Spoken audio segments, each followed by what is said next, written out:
in Barnet. They suffered stab wounds in the attack and are now being looked after in hospital. We need to make sure that when people carry out these activities, they feel the full force of the law. People think they can get away with this. The person who firebombed a few weeks ago is out on bail. That's not full force of the law. This crisis, it's a crisis for all of us. It's not enough to simply say we stand with Jewish communities. Of course we do, but we must show it and act it. And the responsibility lies with each and every one of us, because it is our fight too. Let's stop importing people from countries where anti-Semitism is the norm. And if our London Mayor, Sadiq Khan, in his infinite wisdom and belief in diversity, thinks that's the sort of diverse view that it's OK to have on the streets of London and the police don't get involved, don't be shocked, and don't you bloody dare claim to be shocked or upset or care about Jewish people being stabbed on the streets of our capital city in broad daylight. This is on you. You keep getting proven right every single time. Jews are not safe in this country. Well, absolutely. No one can be surprised or feeling shocked that this happened. No Jew certainly is. I mean, we had Zach Balansky last week saying this was just a perceived threat. Well, we can see this isn't any perception. This is real. This is happening on the streets. This isn't just an anti-Semitic terror attack. This is an attack on Britain, on the Western liberal democracy and values. The first politician that uses the word shocking, I might just go and throttle him, because this is anything but shocking. It's the most expected thing is almost overdue, if you ask me, because, I mean, I just left Israel last week. I thought it would be the last time we were woken up by explosions, but clearly not. The Jewish community is our community, and their safety is our safety.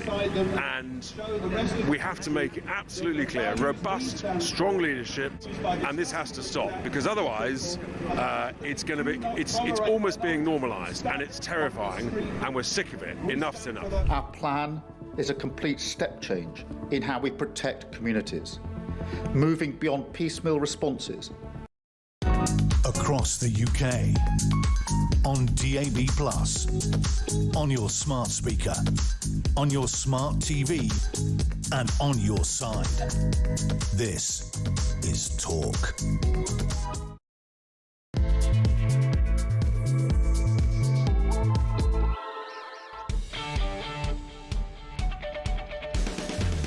Very good morning to you. Just gone 6 o'clock. It's Wednesday, the 17th of June. This is Jeremy Kyle and Talk Breakfast. Talk, of course, the home of common sense and the place that your views on the day's news are heard. The A-team are in on the day, of course, that England kick off their 2026 World Cup game. Croatia later at 9 o'clock. TalkSport, our sister station, has got absolutely everything today. In the build-up, the actual match, it'll be incredible. I don't know what you're doing, we'll talk more. We've got Harry Redknapp, we've got several football legends on the show this morning. It's coming home is what I'm like the rest of you.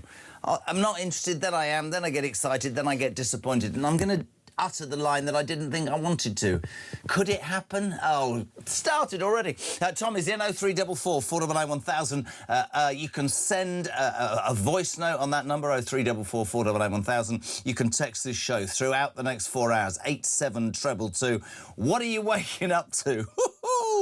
I love this story more than I love life itself. Front page of The Sun, the brilliant Sun. Vlad fires on Brit OAPs in Channel.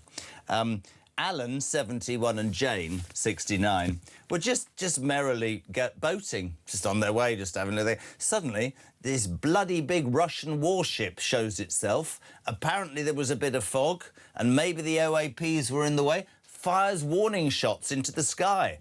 Cue complete bedlam. This is escalation. Vladimir Putin's... The only thing that it struck me as, right, apart from the fact that they both went, if we'd had weapons, we'd have fired back. Don't you love old people? A lot. The thing that struck me was, that's 2 Russian warships in the last 72 hours that have been in English waters, which is probably more than we've got in our entire fleet, which is quite worrying, isn't it? They boarded one on Monday, and yesterday it was firing shots at 2 OAPs. It is quite frightening. Can I just play this clip straight away, because it's brilliant. This is Alan, 71, and Jane, 69. Just on a day out, they were boating, and then they got attacked by Putin. Morning, gang. We were sailing from Lymington to Cherbourg. Left at 4 a.m. this morning, and as we were coming about halfway across the channel, we saw in the distance a vessel. And as we got closer, we saw that it was a warship.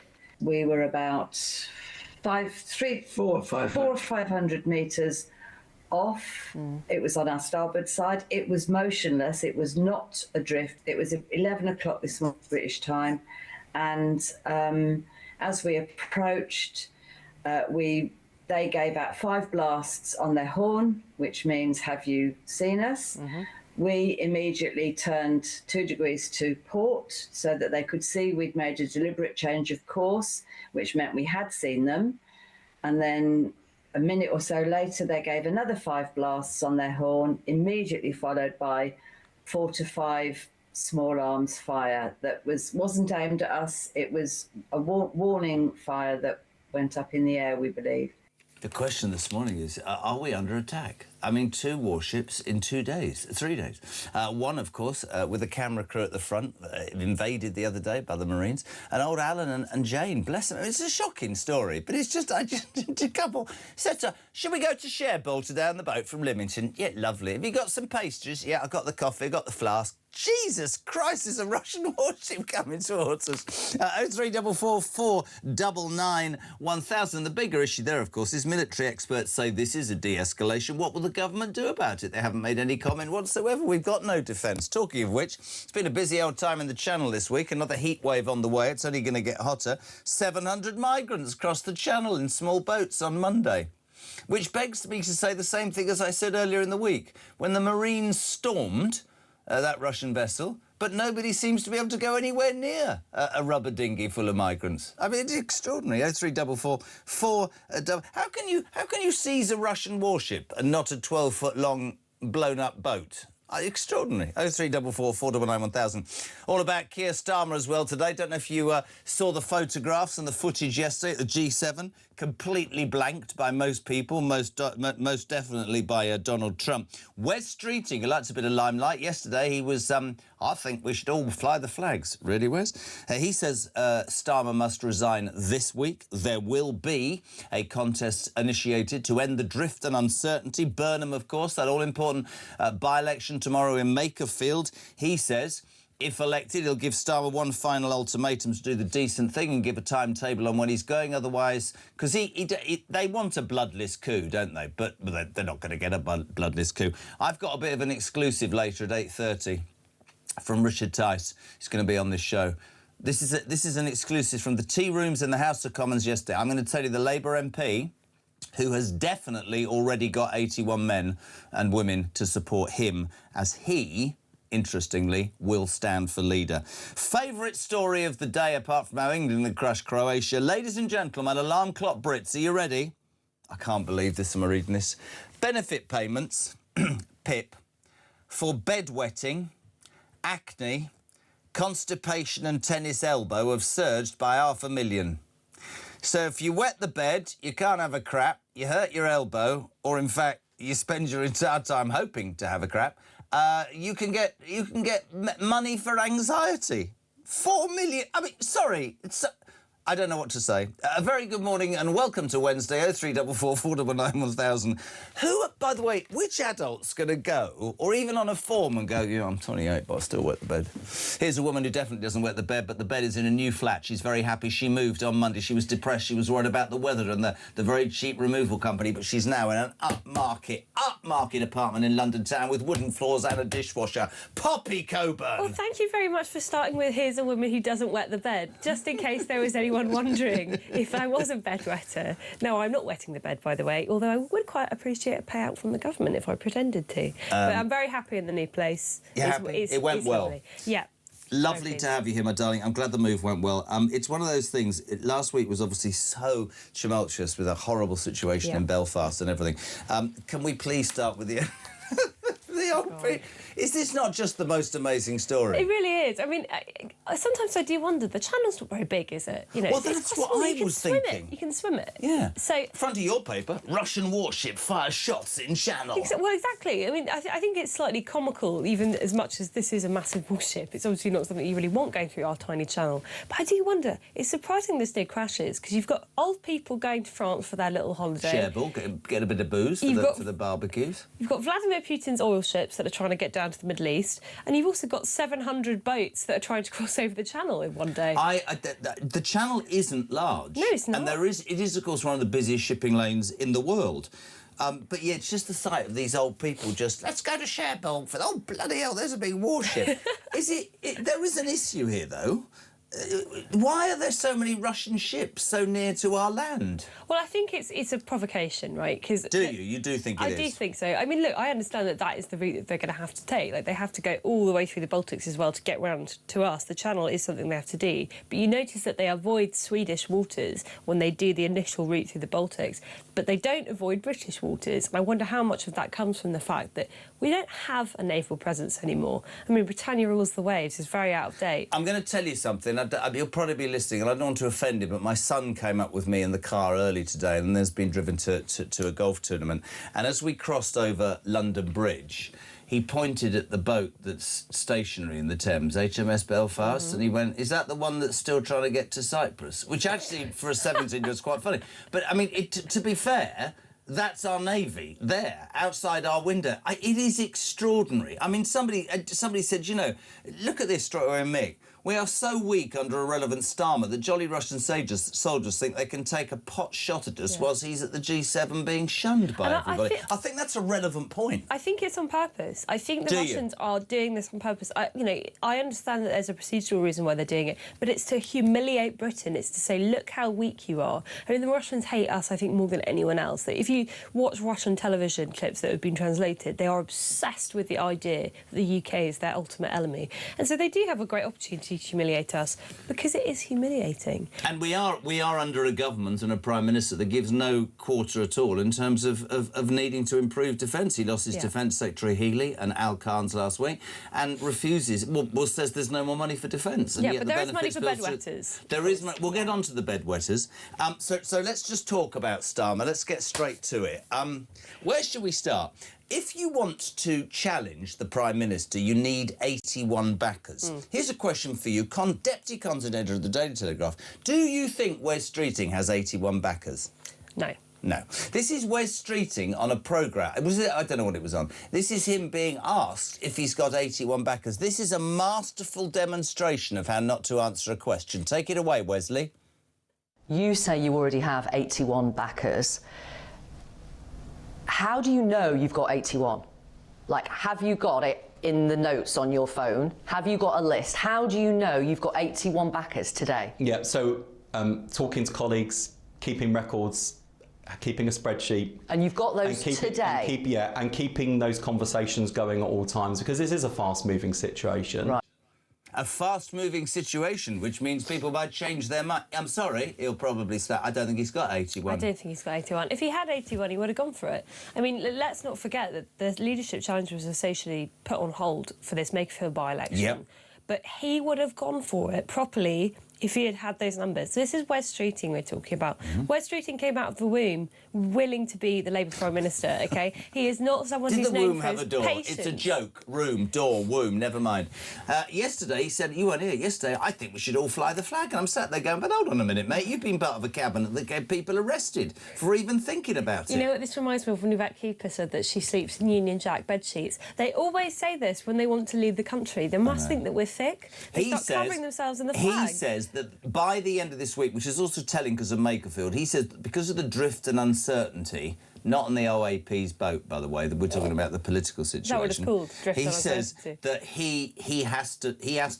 They're basically saying to Starmer, listen, mate, with respect, you need to just give us some idea of when you're going. Now, we don't know what will happen tomorrow in Makerfield. It's an open contest. People will vote. But if Andy Burnham is elected, he plans to give Starmer one final ultimatum this weekend. New MP just walking in number 10. So listen, mate, do it correctly or I'm going to do the decent thing.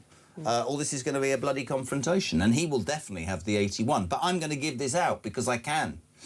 I, yesterday, threw a name into the hat about somebody that I thought would end up standing. And it was verified to me last night by somebody who'll be on this show later that that person does have those numbers. And that person is John Healey.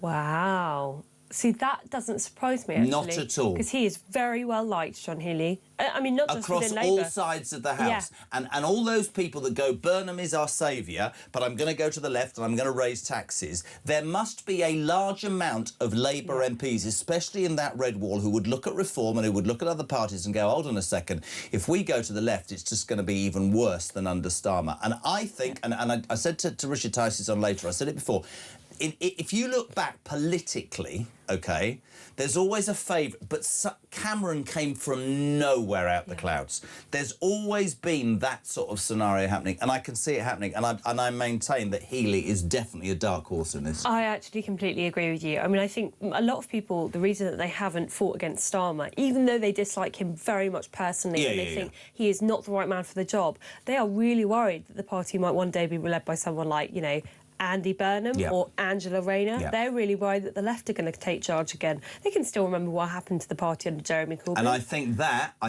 is a really... And we're all talking about streeting, and we're all talking about Ed Miliband, who apparently in the paper today is ghosting the Prime Minister by not taking his calls. Who the hell is he, Miliband, anyway? But I think somebody like Healey, who reminds me a bit like John Smith, who was going to be Labour leader before he died, sadly, of a heart attack, the Scottish politician, who I thought had some gravitas. I genuinely... But Richard Tice will be on later. And have you heard about the news about Richard Tice? I have. You know, I just read it in the Times Diary section. Extraordinary. Richard Tice is on the show later because he dethroned Nigel Farage yesterday. He dethroned... Richard Tice, old floppy hair, as I call him, not Mr. Flip-Flop, was voted the sexiest male MP. And let me tell you, I'm not hiding from this, Tice. Rang me at home to tell me last night. Rang me at 6. Oh, and just I think you need to know.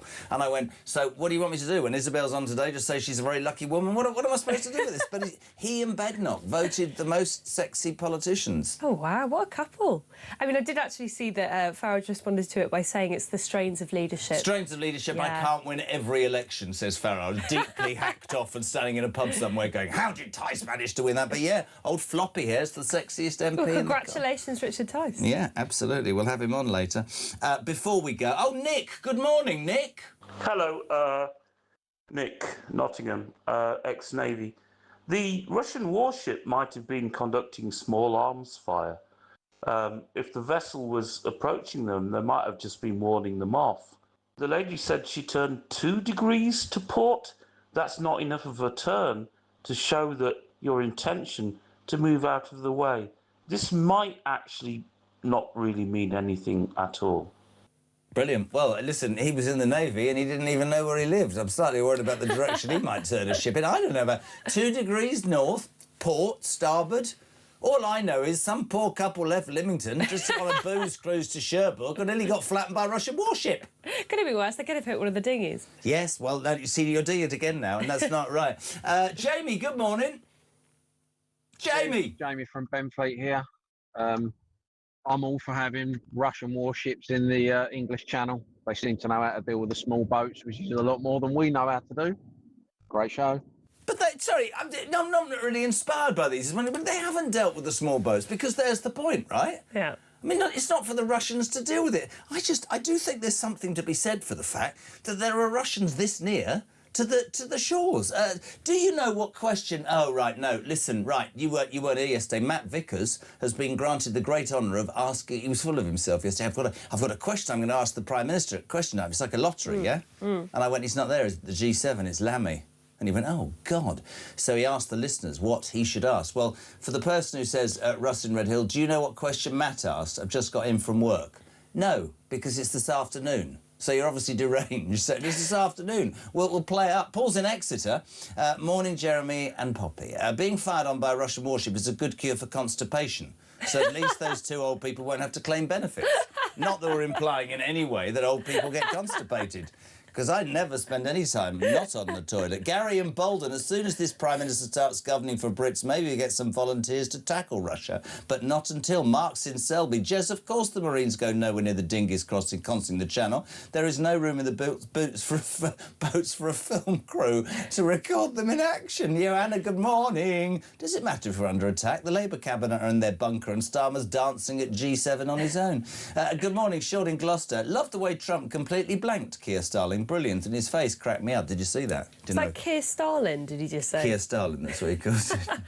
Starmageddon. He didn't look very happy yesterday, Starmer, did he? He doesn't look very happy at the moment at all. No. It's awful. Maybe he needs to claim, maybe he's suffering from constipation. I think he could do with another holiday. On top of the one he's on right now. Obviously. He's about to go on a very bloody long holiday. The other big news story, which we have to get in because it's fantastic.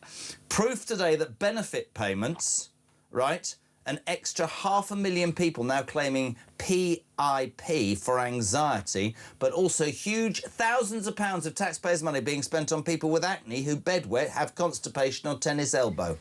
I'm sorry, do you think they get bedwet and they sit up on their elbow and they're like, what am I going to do about this? And I've no, the whole thing's ludicrous. Can I just ask a question? Yes. Why are you looking at me like that with bedwetting? No, it's not going to be about whether or not you wet the bed. I don't think you're old enough for that quite yet.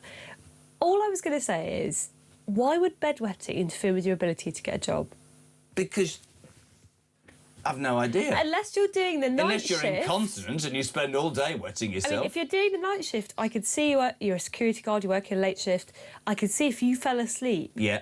And the bedwetting happened, that would be quite a major issue. It would be embarrassing if you wet the security chair. You know, that's not fantastic, but otherwise, surely you can just go to work in the day. Well, you see, here's this whole argument on a serious note about the anxiety thing. You know, there is no need to have a face-to-face appointment, as Margaret in Birmingham has just pointed out. And that is one of the biggest travesties. Yeah. I cannot... They go on to me about, COVID and how it changed, and people now do things on Teams and Zoom, and this is really super efficient. What is not super efficient is being able to phone up somebody or fill out a form and go, I've got anxiety because I wet the bed, or I've got acne and I don't want to go out because I look like a walking pizza or whatever. The whole thing, what happened to this country? This is bizarrely mad. Well, I'm sorry, that's where the incentives are. I remember watching a clip of a lady, I think she was attacking a Reform politician, actually, about PIP changes. And she said, I've got anxiety and I can't work. And she said this in the Question Time audience. And I thought, you can't be that anxious, are you? Because you're in a live audience and you're speaking on national TV about how anxious you are. Whenever we have a discussion about benefits, it absolutely, quite rightly, hacks off the hard-working Brits that listen to the show. And I always have to make the point, and I want to make the point, that the system, which is to support people who can't help themselves, I totally and utterly support, and I love to pay tax for that. But until this government and society in general accepts that there are feckless, lazy people gaming the system, and that money is then not going to the people that need it. And it has blown the benefits bill to a point where we have no army, navy or air force. We have nothing because we are wiping the backsides of people with bedwetting tendencies. But I think if you spoke to the average person on the street and you said, what do you think the benefit system should look like? They would say, we need pensions for the elderly. If you worked your whole life, you need your pension. If you are going through a really serious disease, if you were suffering from something like cancer, there's no way that you should be in work. We should support you at a vulnerable time in your life. We should help you. If you're in a wheelchair, we should make every single accommodation we possibly can to try and get you into work. But if you can't work, then we should also support that, of course. What people will not say is something like bedwetting or mental health disorders that are self-diagnosed, because a lot of them are nowadays. Acne. How does constipation mean you should get benefits? Exactly. I would love to be constipated. Well, are you the other way round? I've got Crohn's. I would love to be constipated. I'm surprised you're in work. You could just be at home right now. I know. They're going to give me a card, by the way. Do you know? Honestly, you think I'm joking, don't you? Did you get a card? Please let this person use your toilet wherever. But do you not know that? No, you've got to be kidding. They give you a card, which is like this is the card to get in here. Is It'll that basically your say, no, this is my card for you. It'll say Jeremy Kyle has Crohn's, just so we all know. That'll now be in the Express tomorrow. It's been diagnosed. Spend my life on the toilet. This is why I'm this thin. And it'll say, please let him use your toilet. So why are you laughing? So if you go to a petrol station, I'm about to have a disaster, right? It's not funny, I might claim. They will open up the toilet for... Why are you laughing? Sorry, I'm just imagining it like Joseph and Mary going round, have you got anywhere for me to stay? Oh, sorry, the inn's full. Oh, I've got a card, actually. Can I please use your stables? Can I knock on somebody's... I've no idea, but what I do know is, and this is absolutely true, that if you have... I don't see why this is funny, you lot. I'm actually really offended. I think I might go and get myself a human rights lawyer and take some time off work and be offended. It's funny that I've got Crohn's and celiac disease, it's funny that you have a card and that I can just imagine you banging on some random person's door and be like, you've got to let me in. I've got to use your toilet. You can't deny me because that's ableist. You've got to let me in and use your toilet. It's what? Ableist. ableist. What does that mean? Ableist means you're racist against the disabled. Right. Anyway, Crohn's. Kyle's got Crohn's. That'll go everywhere. 6:25. A very good morning, Dale. Hi, Jezza. Do you not think the Skinner and Bedale song that's coming home is a jinx for England? It's a jinx. Come on, England. Sorry, the first three voice notes this morning, have they already started drinking ahead of this game tonight?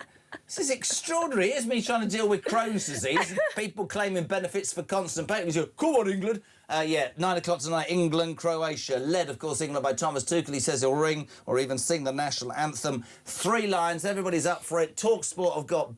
honestly, our sister station TalkSport was absolutely mad this morning. Everything you need to know. I myself won't get to watch the match because I'll obviously be running backwards and forwards to the toilet. We're back in 3.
Remember the case where we had the Prime Minister's house before he moved into 10 Downing Street, another property he owned, and his car being attacked, firebombed, effectively. Well, 2 men have just been found guilty of plotting to damage property linked to the Prime Minister, Sir Keir Starmer. They were found guilty following a trial at the Old Bailey in London. They are 22-year-old Ukrainian Roman Lavrinovic and 27-year-old Romanian Stanislav Karpuch.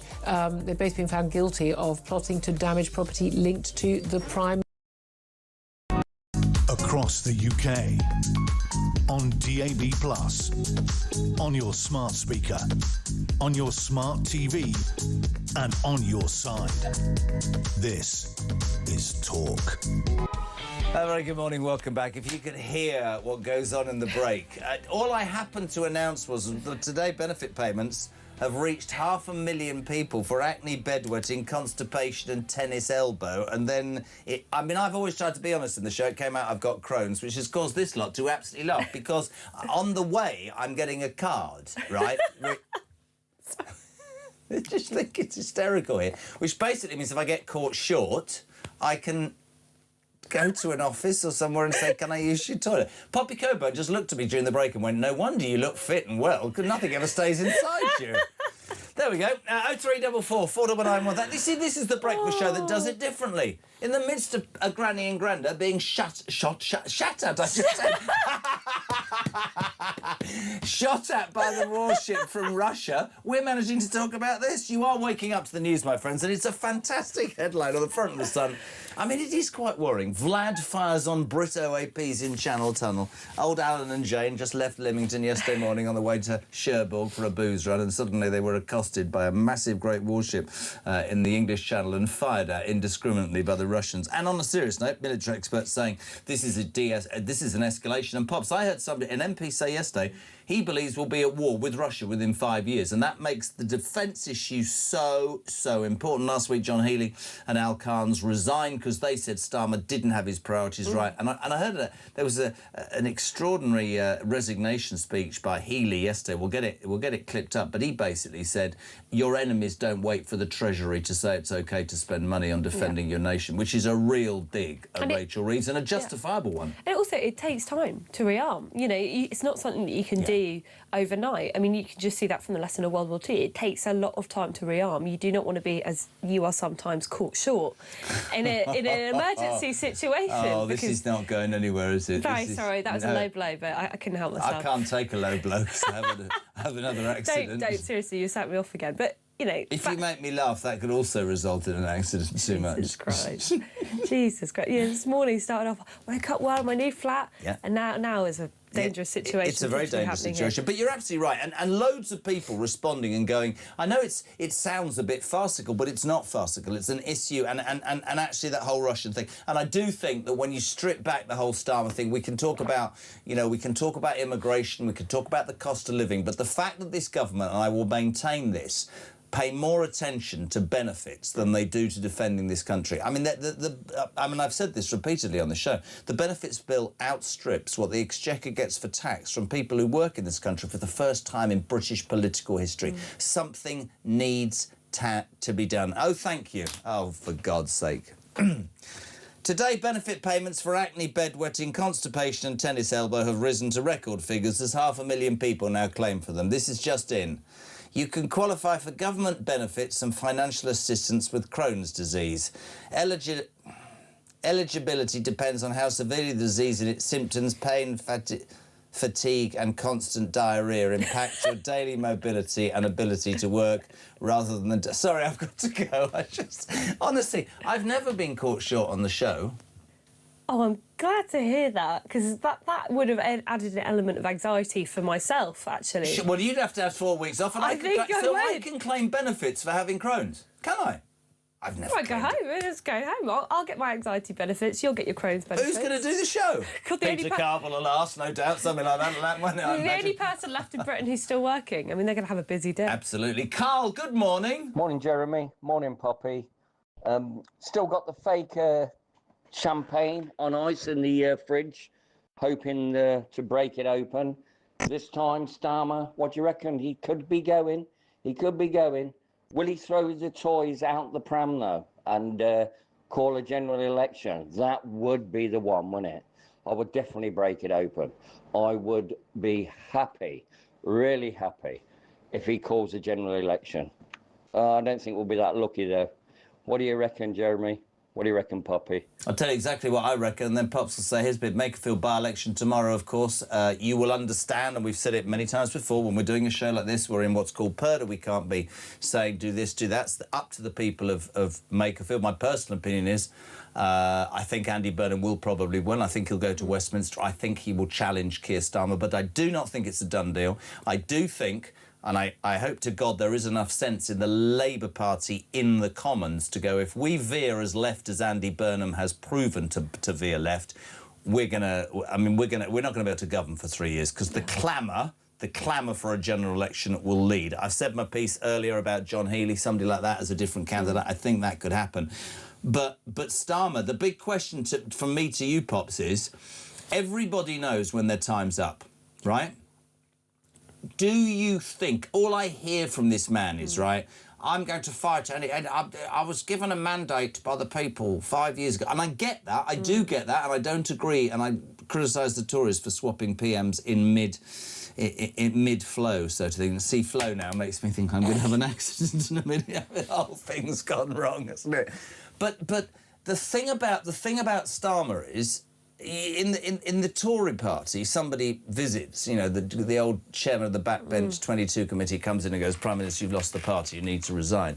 Do you think Starmer will wake up and realise, or do you think he is that stubborn that he will put them through a leadership campaign whilst this country, rudderless, a bit like the OAP's yacht, just continues to fall on its backside? Because that is not a good look at all. I mean, it's difficult to answer, because you think if Starmer cared about his legacy and his reputation, he would have left a long time ago. Because he must surely realise at this point that staying on does not make things better. It makes things much worse. It makes people a lot angrier at him. Yeah. He himself has become the target of so much ire. I mean, even if you look at the Makerfield by-election, the choice is really, do you want to get rid of Starmer now, or do you want to get rid of Starmer a couple of years down the line, which may actually have helped Burnham's chances? Well, I've always said, is there ever been, and we'll give you the list of candidates in a second, as we always do, but has there ever been a by-election in British political history where the leader of the party and the incumbent Prime Minister wants his own candidate to lose? Exactly. And I think it's extraordinary. His personal ratings are so low. He is the most unpopular Prime Minister in recorded history. Yeah. So you would think, with all of that being there, that he would go. But I don't think he will. He has said it so many times. I really believe it. I don't think it's as clear-cut, and I could be wrong about Healey, but I know he's got 81, so I know that's true. I think Burnham is very presumptuous. I agree. I don't totally agree. I do think people should look at the fact that he stood twice before to be Labour. He was decimated by Jeremy Corbyn, for God's sake. That's how unpopular. They see him as the Messiah. They say he's done great things in Manchester. It's not for me to deride him. He might well be a better communicator, and he might well be somebody that will take the fight to the Tories. But I believe their brand is as toxic as the Tories is right now. And I don't see a difference, which is why there's a part of me in my head that thinks there must be some sense in the Labour Party to go behind a candidate like Healey, who will stand up and say, no, we're going to have to do this, whether you like it or not, or you lose your seat, and we're going to have to spend more on defence. And I am a socialist through and through, but you've also got to be realistic, because I don't think this country could take many more tax cuts and many more inflated welfare benefits bills. I honestly think that this is not what people think it might be. I do really strongly agree with that, and Healey also complicates how Starmer might react, because I think Starmer does not like Andy Burnham on a personal level, on a political level. He doesn't think he's the right man for the job, but Healey was his ally. Healey was one of the few people on that front bench that wasn't leaking to the press, that wasn't saying, I mean, wasn't even saying openly how much he disdains the Prime Minister, like some other front benches at West Rating have done over the last couple of months. He was his friend and his ally. When Healey resigned, that was a fatal blow to Starmer. It reminded me of Geoffrey Howe resigning for Margaret Thatcher. I really think that felt like the end. And I feel that if there is some kind of leadership contest that's triggered by Burnham, what you'll actually see is Starmer throwing his weight behind Healey, although maybe that's the kiss of death. I think Healey will use his brain and he will grab Wes Streeting, but I can also see him being very balanced about a net zero. Listen, I'm not a Labour supporter, but John Healey, to me, is somebody who gets the point. Here, by the way, in terms of public service announcement, because it is the Makerfield by-election tomorrow, all the reaction on Friday here on Talk, of course, and throughout the weekend. But here's your list of candidates. Jake Austin stands for the Liberal Democrats. Count Binface for his own party, Count Binface Party. Andy Burnham, of course, the Labour Party. Dan Clark, the Libertarian Party. John Dyer for the Independents. Ed Gemmell, the Climate Party. Paul Gould, the Independent. Alan Howling, Lord Hope, the official monster raving loony party. Robert Kenyon, Reform UK. Robert Pownall, Protect the Wild. Rebecca Shepherd, Restore Britain. Sarah Wakefield, the Green Party. Peter Ward, Rejoin the EU. And Michael Stanley, the Conservative Party. That's your list of candidates.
Across the UK, on DAB+, on your smart speaker, on your smart TV, and on your side. This is Talk. Welcome back. I do love Christian, the world's best radio producer. He's just rather laconic, and he's just said to me, there's a massive difference between us and other stations. He said, can you imagine poor Kate McCann, who fronts Times? No, nobody's talking about her bowel movements. Talking about you, Jez. It's absolutely outrageous. But I see now the thing is, Richard, I have a toilet card. He says, I've got prostate cancer, which is debilitating. He says, does this mean I can claim PIP? I said, I've no idea. But no, so it is a thing, a toilet card it's called. Is that Richard the listener or is that Richard Tice? No, Richard, no, it's Richard the listener who's got cancer, so he's got a toilet card. He's got a toilet card as well, right? Yeah. OK. I don't see why you lot would find having a toilet card so amusing.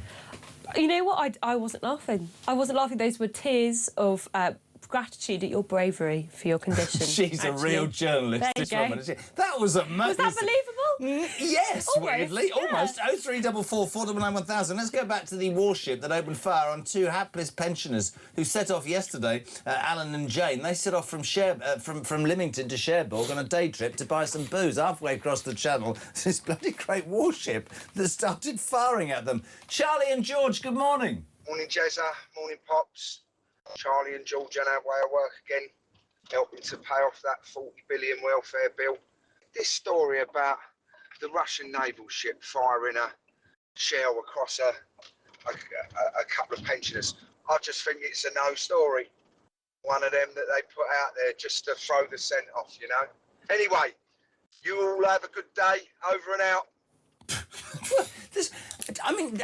Now that's another point which I want to take. Is it a non-story? Military chiefs are saying it's a dangerous escalation. An MP yesterday said it'll be 5 years and we'll be at war with Russia. It's quite hard to understand what the truth is. The point is, why are they so close? Are we that near to Russia? I actually agree. I think that's the point. The fact that the ships are even in the channel. I agree. And here's the other thing. Multiple ships have passed through the channel in the last couple of months. Yeah. I think there's been nearly 50 that have actually managed to make that journey. How many ships did you say we have? I don't know, and I don't want to get into trouble, but it doesn't seem an awful lot. I remember aircraft carriers, we have one that works. And then two that are knackered. Yeah. I think my judgment was based upon when the Middle East crisis happened, and it was HMS Dragon Your Feet, wasn't it? That one. And it got there and the sail line ran out, so had to go back in. And Luxembourg, which is a landlocked country, got a boat there quicker than we did. But you're right, the old adage of, we had the best navy in the land, it is disgraceful and it is wrong. Oh, they are. The UK Royal Navy currently operates 62 commissioned and active ships. But what are they doing then? Where are they then? Where are the doing? 62? That's a fact. But 61 of them don't work in water. No, I like that. It's very good, Mark. No, but that's true. 62 commissioned and active ships. I mean, I've never seen them. See, I don't understand that, because surely the one thing that you need to do, actually, I'm going to end up making another point about migration here. Yes. The one place you've got to be safe is surely the English Channel. That's got to be the one place that the Navy has actually got a presence in. Where are we sending them? We do have this strange thing where we seem to want to get involved in every single conflict around the world, and yet our own borders to our own country, we just leave completely leaky. That's why it's so concerning. I think leaky. Just leaky. Oh my God! Oh no, I've done it again. Oh dear. It's in the back of my mind. Honestly, you put it in there. Do you feel sorry for me? JK and Poppy. Now this is an interesting one. Tomorrow is the Makerfield by-election. We've played the list of candidates, and tomorrow we are not allowed to talk about anything politically. Now, I've always been honest with the listeners. When this happened last time, during the local elections, we decided to do a show that was just, you could talk about whatever you want, and it was hysterical. JK and Poppy, with the by-election tomorrow, are we having another fun show talking about dishwashers and the like? That's Sue in Essex. Probably, although aren't the bosses around? But it's not going to go very well. Oh, you could just talk about your poo pass again. Yeah, brilliant. Morning, Jake. I don't know, honestly, if you're just tuning in, it's because I've got Crohn's. They humiliate me. I've got a toilet card, ladies and gentlemen. I've got a toilet card, which means that I'm getting a toilet card. It means you know what? I could get anxiety from this and sign on. I think this is bullying. I'm about to wet myself, so you'll have your poo pass. I could get a disabled parking space for this as well, in case I have to park very quickly. What, in case you have to run? See, the runs. Morning, JK and Poppy. Alex in Belfast. PIP is an in-work benefit, so it's not means tested. This is a good point. It's literally just extra cash for loads of people. Fill out a form and hope for the best. You can also get PIP for Crohn's. Obviously, people who are actually disabled really need it. Totally good point. Yeah, exactly. I'm not going to go and try and get benefit because I've got Crohn's disease. Jez, I'm listening to you two in bed. Don't worry, I'm retired and laugh so much I nearly wet myself. Do you think I should claim? John in Northern Ireland, probably Johnny. Jez, Poppy, I do believe that you could be entitled to a blue badge for your car as well. My wife has Crohn's and I have diverticulitis, so we both know how you're feeling, Jez. Good morning, this is Dr. Jeremy, just talking about all your stomach issues. Hi, Poopy. Hi, Poopy, tell Jesse can wear a man nappy.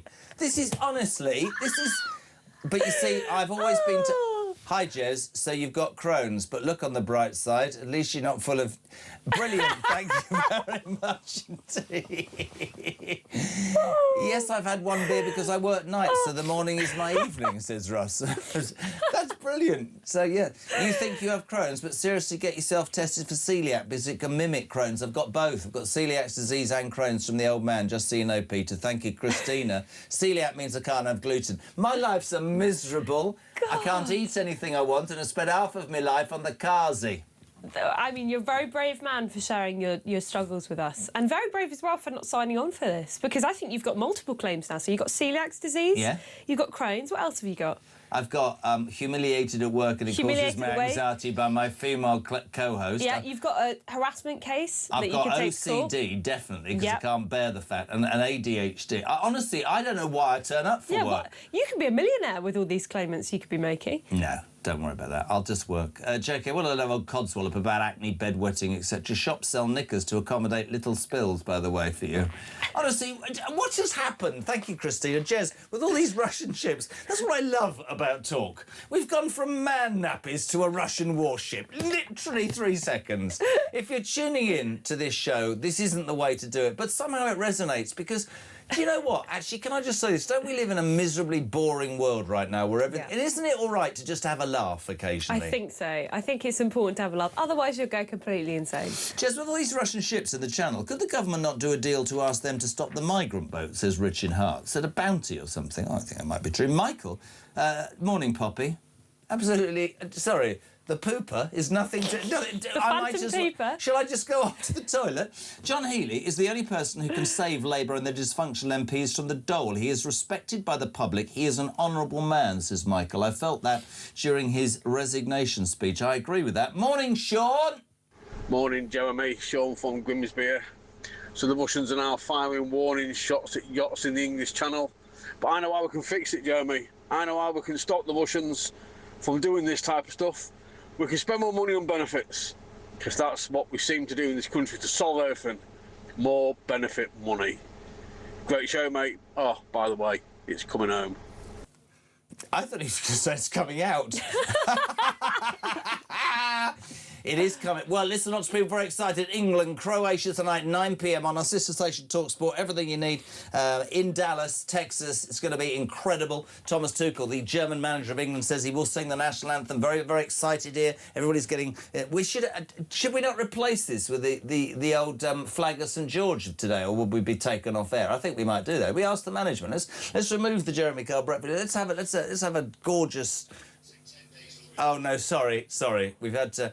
You have to send an email, go through a diversity clinic committee, and it might take 10 days, by which time we'll be out the tournament and everybody will be depressed and claiming benefit. Because they're anxious. It's okay. That's what's going to happen, by the way, when England don't win the World Cup. Benefits are going to go through the roof. I've got anxiety. England are crap. It's OK. You can end up with a Palestine flag back there in 2 weeks' time when you remember it again. Don't start that. Morning, Jeremy and Poppy. I do think that the Defence Secretary threw in the towel too soon. That elderly couple are clearly ready to take on the Russian Navy because our Navy can't, says Keith in Nottingham. Well, I thought John Healey behaved honourably, to be honest. I don't think he threw the towel in.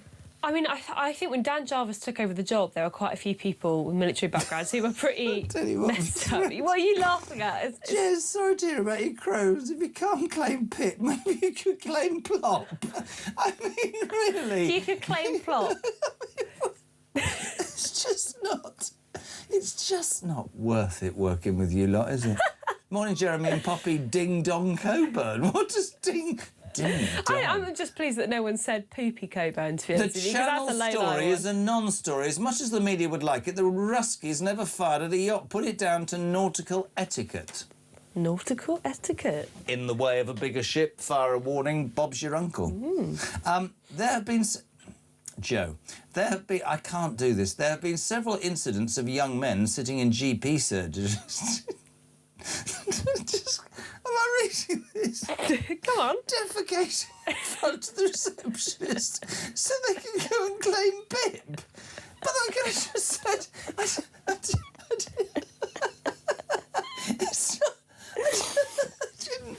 I didn't get Crohn's, so I could just defecate. That's got to be the worst job in the world. What, you see a man come in, he just takes one leg. It is a crack job. Would you be quiet? You're not helping this.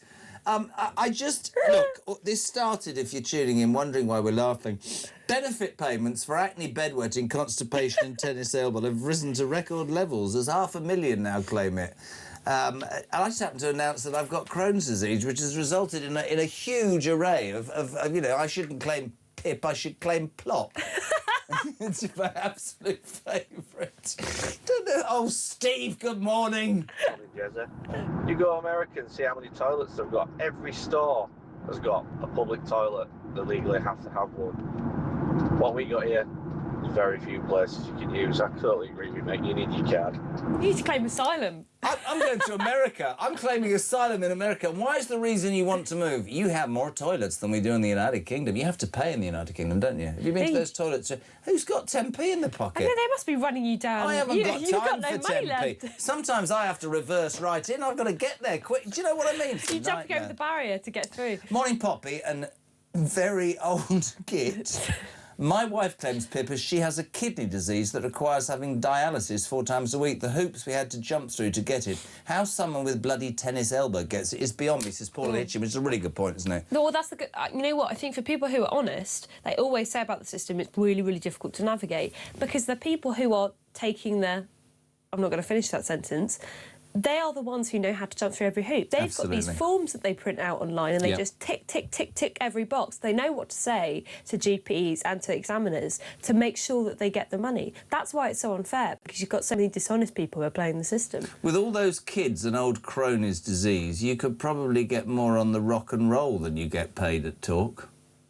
Somebody's saying, because I've got 6 children and Crohn's, I could claim so much. You might be able to get a council house in Mayfair with that kind of... I've never claimed a penny, and I never would claim a penny.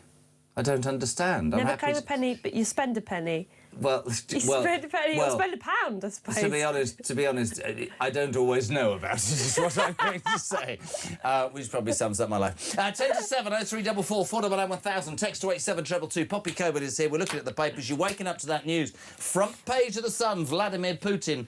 Vlad fires on Brit OAPs in Channel. This is Alan and, was it Alan and Jane, who just set off on their little yacht yesterday morning from Lymington to go on a bit of a booze cruise to Cherbourg and got fired at by a Russian warship. The military experts, many of them, and MPs, saying this is an escalation.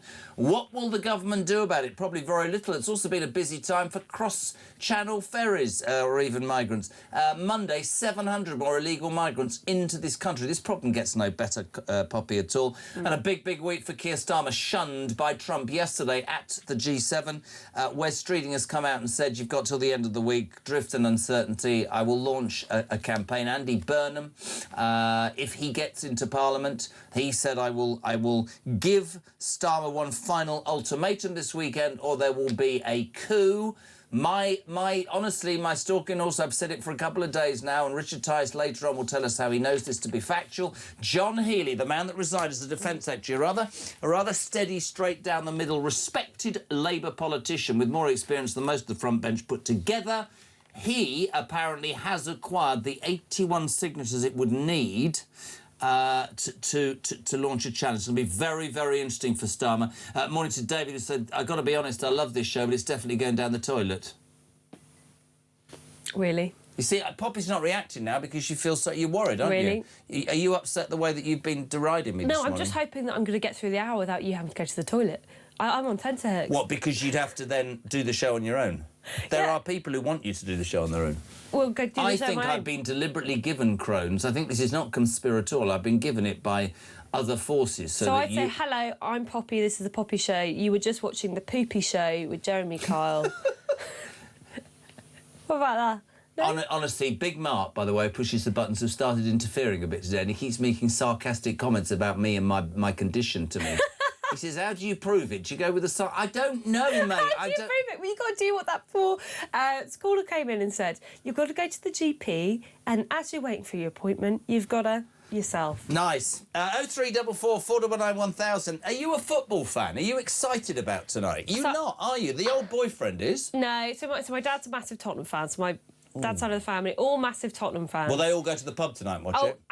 Absolutely they will. The boyfriend will? They will be watching it. Boyfriend will. Will you not go to the pub? I will go to the pub because the pub is opposite from my new flat, so I'm going to hear it anyway. I may as well actually go have a drink. This new flat sounds ideal. Wooden floors, a dishwasher, windows that open, a pub across the road. Yeah.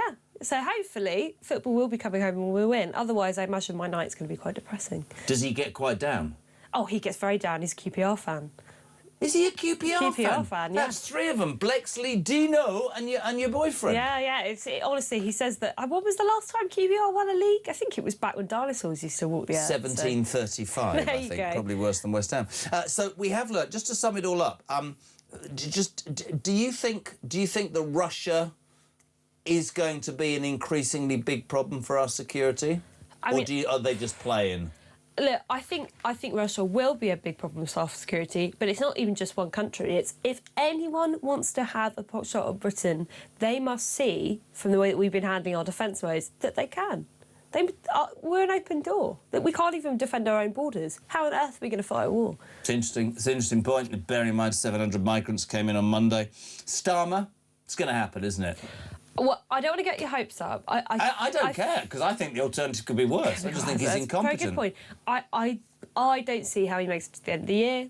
Whether or not he's going to make it to the end of the month, I don't know. But I do think if Burnham wins, that's going to trigger a leadership contest. And we've learnt this morning that bedwetting, acne, constipation and tennis elbow means you can, in fact, claim PIP or BLOP. Yep. What would happen, Jez, if every Brit in the country claimed PIP because of the depression or anxiety of the people caused by Keir Starmer? What is more plausible than constipation? Sorry to hear about the Crohn's. I just wondered whether you've got... Now, you've seen Kyle's Piles. Now, the thing is... Kyle's Piles. At school, that's what they called me, Kyle Pile Hemorrhoid. That was my nickname. Oh, that's funny as well, is it? Honestly, it's all been about my bum the first hour this morning, hasn't it? It's absolutely outrageous. But there we go. Sorry, you set me off again. Please stop. I hope your dishwasher and your new flat breaks down. I really do know, I'm joking. I hope your toilet breaks down. Oh, God.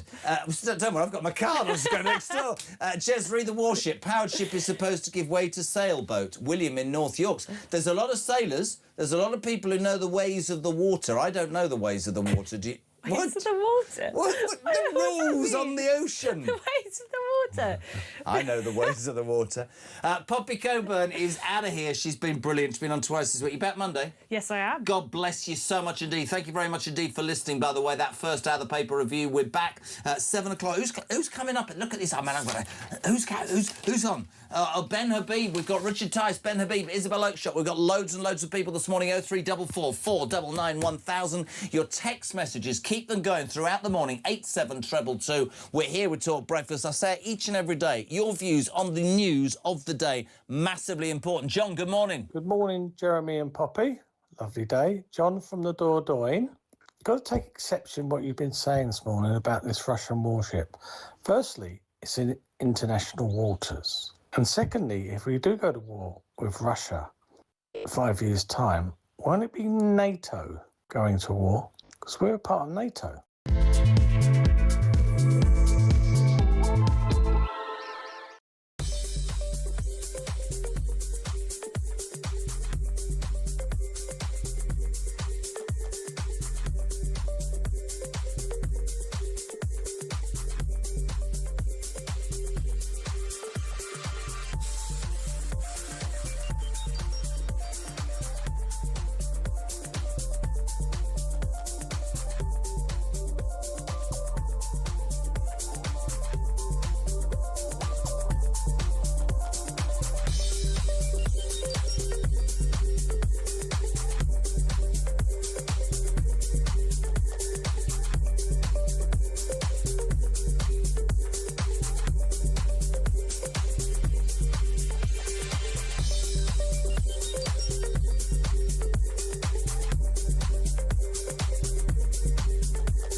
Do you have any idea what it is like to start becoming desensitised to yet another stabbing, an attempted beheading, a gang rape, a sex attack? Do you have any idea? Or is it that you live in your ivory towers with your secure cavalcade of vehicles? So it doesn't matter, doesn't affect you, doesn't affect your family. We pay for your protection.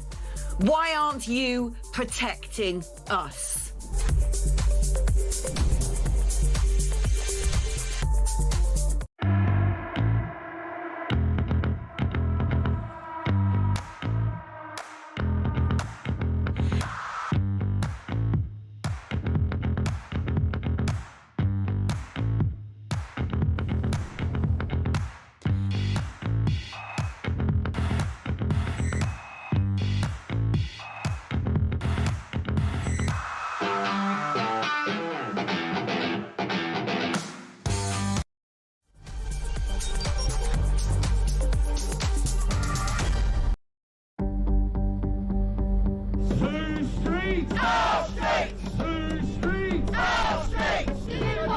got some breaking news here. The Crowborough Army Training Camp could hold male asylum seekers all the way until 2030. Good. After the Home Office claimed it would only be for 12 months. Not much ambition involved in that, is there, in terms of solving the migrant crisis?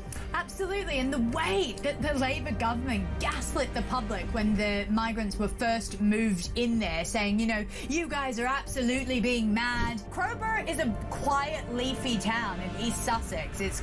These people, you can see, have been pushed to their absolute limit. They're not the types that you usually see protesting about this sort of thing. But that town has been absolutely desecrated. You're ruining the country. Get Keir Starmer out. Look, England flag. You're useless. Labour parties are useless. I love our country. And one of the things about our country is good manners. Not very British. What Labour advisor thought she wasn't going to be heckled at a petrol station in Leeds?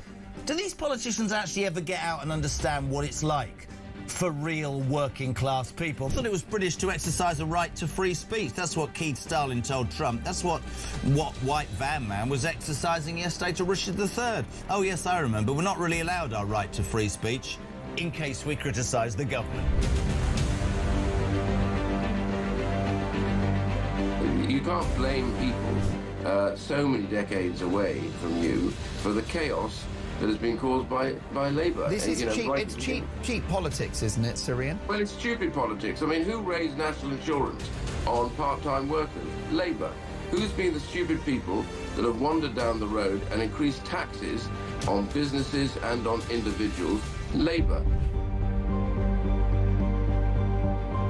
A lot of people get very frustrated, especially when the government says, oh, free school meals, you know, for every kid, not just the kids who really need them, free bus passes, free this, free that. None of it's free. It's subsidised and paid for by the taxpayer. And we're in this constant situation where the government's answer to everything is tax us a bit more, take more of our money, and then give some more of it away generously. It's our sodding money they're giving away. Yeah, exactly. And it's either someone else's money today, another taxpayer, or across the UK, on DAB+, on your smart speaker, on your smart TV, and on your side. This is Talk.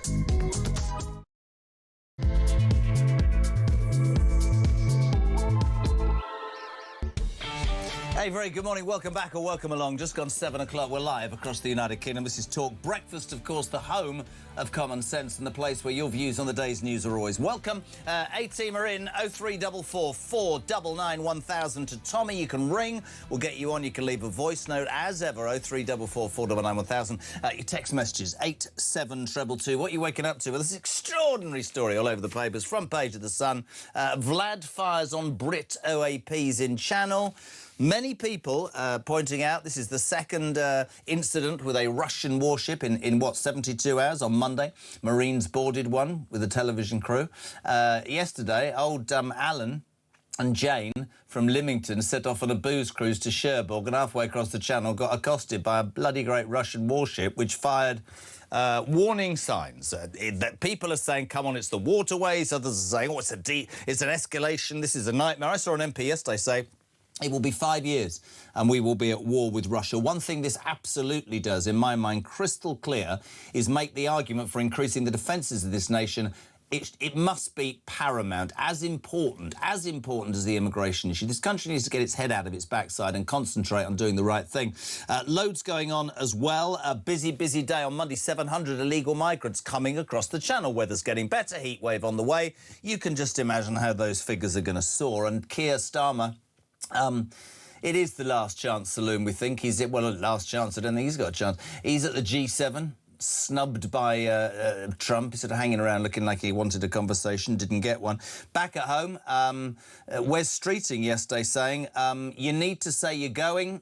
Dignified will let you by the end of the week. This drift and uncertainty is no good. We've got Makerfield tomorrow if Andy Burnham is elected.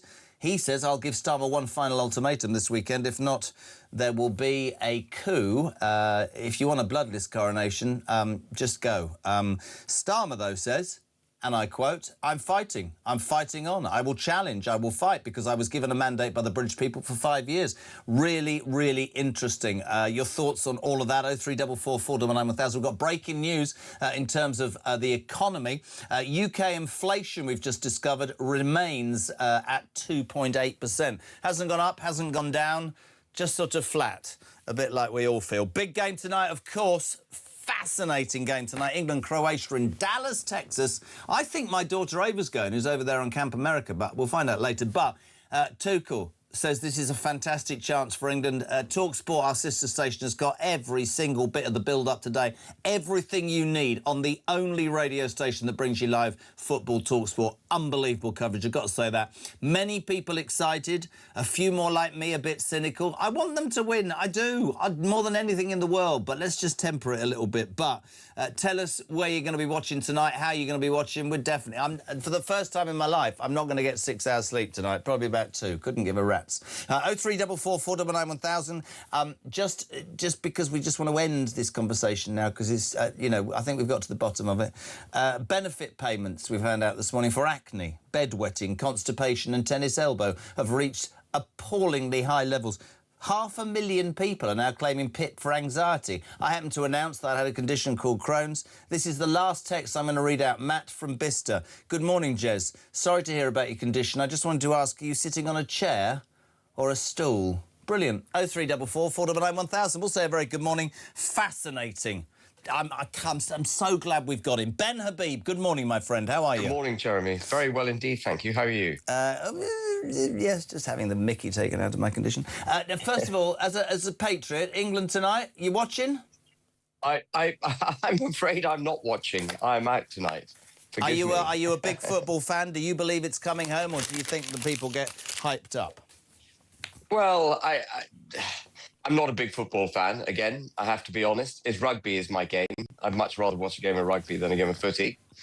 But that's me, I guess. Fingers crossed that the boys can do it. Ben, so much I want to ask you about, but I want to cut straight to something that I read about, which is why I wanted you on.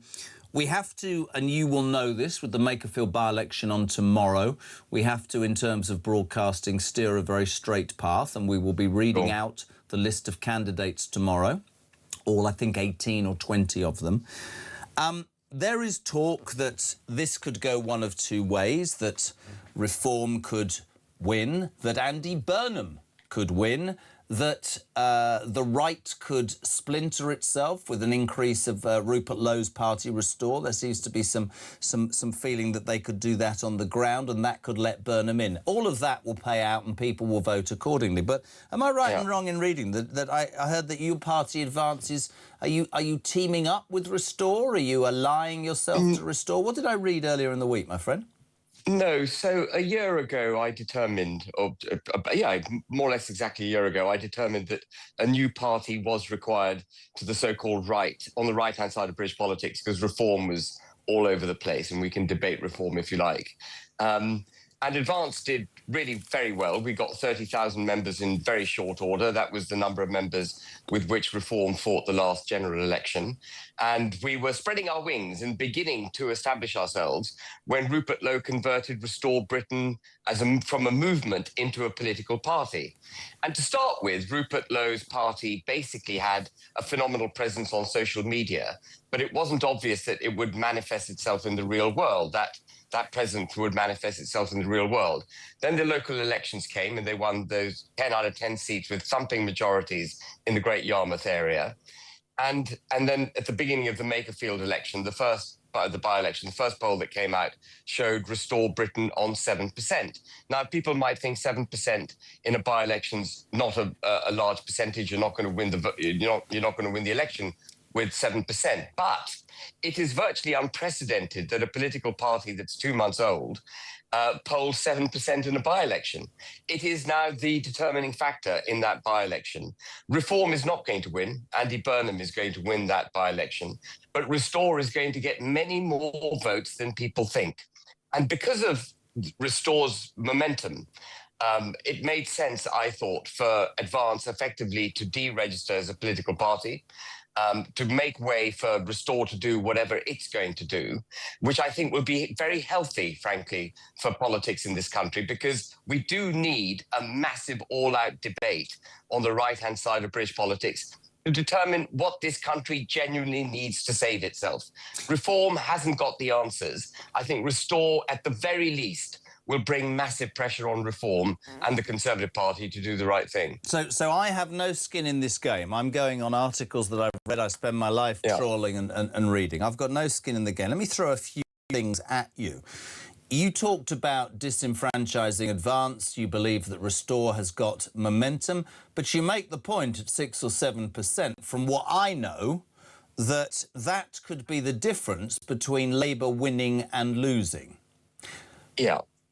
Does Rupert Lowe and the people that run his parties know that if Andy Burnham is elected, walks down to Westminster or flies, unseats Keir Starmer and moves this government to the left by increasing taxation and giving handouts, whatever he says gets us closer to the EU, that the right wing, whoever is to blame, Reform, Restore, Advance, are going to be targeted by millions of people who will say, if you hadn't just bloody well banged your heads together, we wouldn't be in the mess we were in now? And I think it's a really relevant question to ask.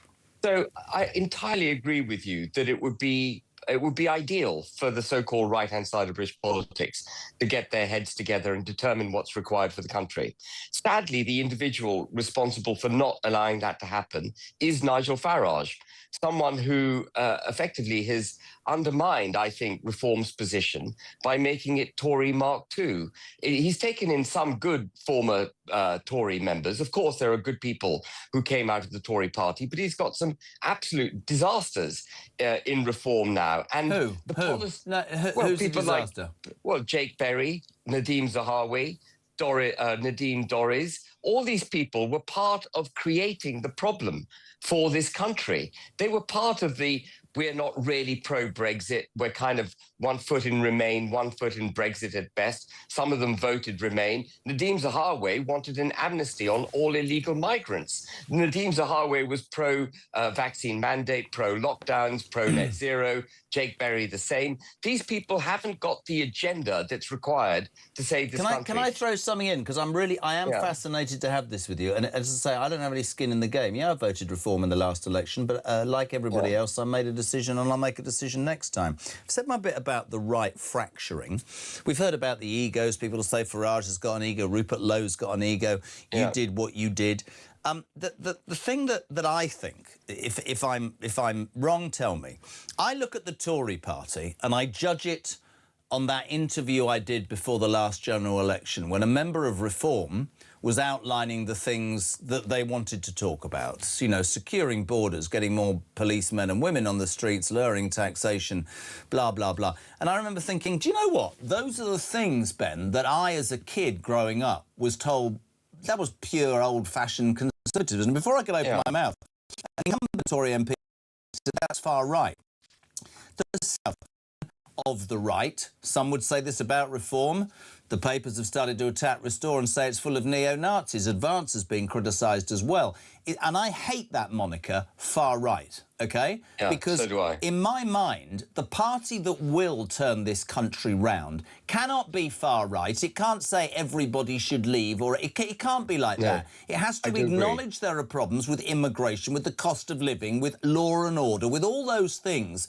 But you're not, this is what I want to say to all those sorts of splinter groups, you're not going to get elected. And my fear as a voter, having watched this debacle for 2 years, who'd have thought that this man could have walked into Downing Street 22 months ago with the biggest majority in post-war British political history, and it's a disaster. But I said it this morning, don't know what you think about this. The alternative could be bloody worse, Ben Habib. The alternative could be worse. So the right, and I really mean this, whether it's 70 Tories who have more Reform and Restore, or it's Restore, everybody needs to get their bloody act together because we face the danger of being through this again, and this country is on its knees. That's how I see it. I completely agree with you. The right-hand side of British politics has got to get its act together. And it can't get its act together by using inflammatory, divisive language that will actually make this country less governable.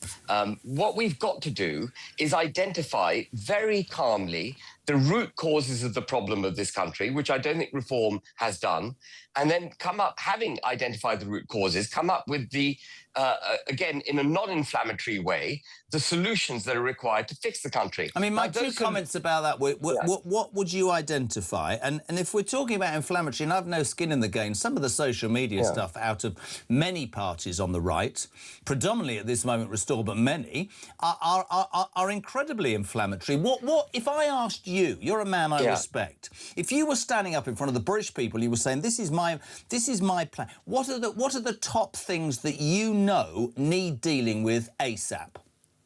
So the thing that most needs dealing with in this country is the constitutional framework of the United Kingdom, which was turned on its head by Tony Blair in 1997, and then with subsequent acts of Parliament ever since through successive governments. And we need to repeal just about every single act of Parliament that's taken place since 1997, which has upended this country, removed our borders, made it impossible for us to police ourselves, made it impossible for us to establish national policies which are for the betterment of the British economy and for the British people. That is the root problem.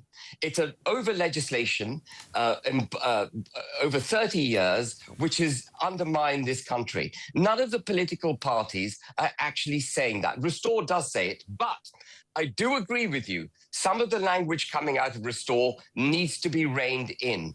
It is not helpful language. The argument that I read in the Mail this week, and again, no skin in the game, is that this is a social media orchestrated campaign from people who might or might not have any loyalty to Rupert Lowe, and they go off at tangents, and that doesn't help anybody any other than when we hear about reform councillors saying and doing things from the past. What I'm trying to say about the right is, I think we stand on a and I'm not trying to over-egg it, I think we stand on a precipice. Look at today's news. I know it's a story, you know, the Russian warships, but, you know, there are 2 Russian warships in the space of 72 hours in our water, and we haven't even got a bleeding navy. 700 more illegal migrants crossed on Monday, and as the weather gets better, that's going to get worse and worse. And we can pontificate and play games, but these issues need dealing with, don't they, Ben? So it's so interesting. You know, you mentioned you're hearing about more policemen being put on the beat. Now, that's only the tip of the iceberg with our criminal justice system. In order to sort out our criminal justice system and indeed national security,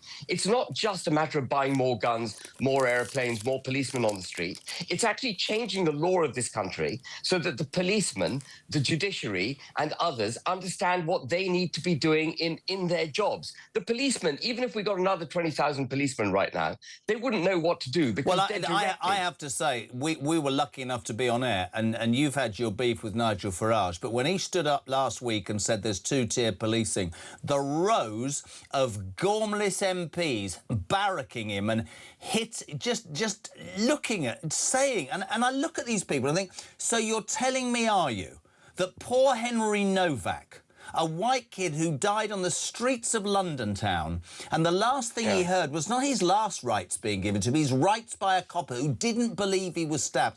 And I posed a question and said that if the situation, that horrendous situation with Dikram Vicker, or whatever his name was, if he'd been stabbed by Henry Novak, there would have been an absolute national outcry. We had a minute's silence in the Lords and the Commons for George Floyd. We've had nothing for Henry Novak. And I thought at that moment, I thought Farage was absolutely spot on the pulse of the British people, and he got barracked unbelievably, Ben. Well, that comment was absolutely spot on, and I endorse it completely.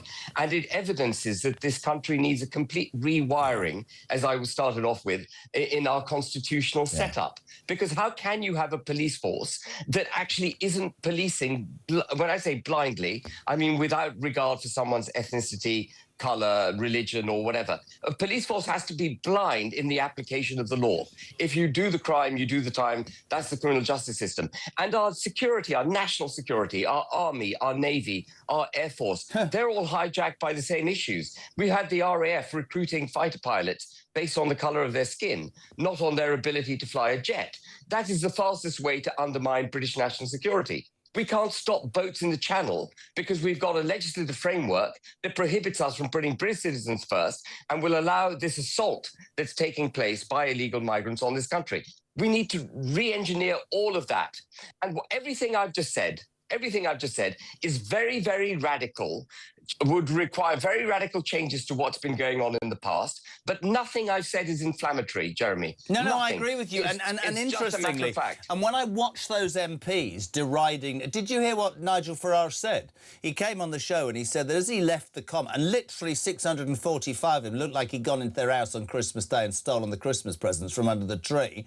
The oldest MP, and I'm not going to name him because it isn't fair, I'm sure you can guess it, he's tapped him on the shoulder and went, Farage, looks like you've lost the House. And then he paused and he went, but probably won the country because you've spoken the truth. I think bloody MPs and the blob and all sorts of people need to understand that the silent majority, I say every day, Ben, people are invested, and I'll tell you why they're invested now, and they haven't been for years. It is because their energy bills are 3 times and their food is 3 times. It's why they feel that they're at the back of the queue and somebody who comes here illegally gets a better deal than them, and they've been paying tax for 20 years. It's why this show works, because alarm clock Brits are going, why do I live my life correctly, for goodness sake? The plight of this country is not because of events outside this country's own control. The plight of this country has been created by our governing class over the last 30 years. It's been willfully created. They've been in gross dereliction of duty, and I just want to address one point you made. Starmer got a thumping majority 2 years ago. He got it on fewer votes than Jeremy Corbyn lost the 2019 general election. And that's because the electorate are with people like you and me, and they're fed up with the governing class. 20 million people didn't vote in 2024. Lots of people came out and voted for Boris Johnson. He had quite a big turnout. I think it was 65, 64, 65%, I think, percent. And Starmer's turnout dropped to 58% or 59%. And the reason people aren't coming out is because democracy has let them down. They've repeatedly voted for what you and I want, and they've repeatedly been given something else. So the right needs to get its act together. Completely agree. And we need to identify these problems. We need to talk about the solutions bravely, unashamedly, and it's radical and push it out there. The problem, just going back to the problem and why something like Restore is a good thing, the problem with the Conservative Party, as you said, is that they're not leading. They're being pushed by the polls. They see Restore doing something, they saw Advance doing something, they'd come over to that position. Reform is the same. 2 years ago, Farage was saying he was not in favour of deporting all illegal migrants. Now that's a reform policy. That's only because of what I've been saying and what Rupert Lowe's been saying, that reform's been pulled over to that position. So we need to have this out on the right-hand side of British politics. Do you believe that the only way to end the scourge of this socialist government and the way that could happen further is for the right to unite? Before the next election, the right needs to grow up. And we can have all the debates we need to have now. We need to have the scrap in Makerfield. This is a necessary scrap on the right-hand side of British politics. But before 2028, 2029, when that general election comes, whoever is so-called on the right, they need to sit in a room, the great speakers, the great purveyors of our movement, need to sit in a room and say, right, how are we going to get this over the line? What are our policies going to be? How are we going to make sure we never see a far-left government ever again? And I would include, you won't like this, but I'd include 50 Tory MPs who are not wet and are not pro-Europe, who are sat there. And I think that's probably the only way. And, of course, here's the thing, we've got to finish, but Farage isn't going to say that, Badenoch's not going to say that, Rupert Lowe's not going to say that. But I tell you something, the closer we get to the Armageddon that could give us another 5 years of this appalling... I mean, somebody said to me the other day, We're going to borrow £14 billion this month just to pay interest on debts we can't afford to service. The mismanagement, you're right about all the apps, but the mismanagement financially, and you and I are old enough to remember what happened in the 70s. There were green goddesses, there were no ambulances, there was rubbish on the streets. In the end, with the socialists, everybody knows they spend money on their union mates that we actually haven't got, and then we go cap in hand to the IMF and we're on our backside for 10 years. And that's the truth, isn't it, Ben? And so the right has to get its act into... Are you all right? Yeah, sorry, hay fever. But you're absolutely right. But, you know, even the IMF won't be able to bail the United Kingdom out now. Our problem is so massive. There isn't a bailout that's going to be possible to save us. We are on the edge as a result of these bad policies, extreme policies that have been used to govern this country over the last 30 years. I got to go, but you are a legend, and thank you, and I mean that. Always good to have you on. Please come on again soon. Brilliant. Ben Habib there on Talk Breakfast, 0344 499 1000. We've got some Malcolm Rifkin, former Foreign and Defence Secretary. We'll talk about the Russians in our waters next. Boz, good morning. Morning, Mr. Cole and the breakfast team. Travelling Boz here. So, is that right? 700 or so came in on Monday. Absolutely disgusting. When are they going to turn round and say, no, we're not taking no more in? Wasn't it something said the other day, 100,000 probably roaming around that they don't know where they are? Absolutely shambolic.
When it comes to 2028, when we've established what the solutions are, then Rupert Lowe and Nigel Farage, if he's still in position, and indeed Kemi Badenoch, if she's at the table, have to be grown up, and they've got to sit round a table and make sure they get a thumping majority one way or another on a collective ticket which delivers this country back to safety.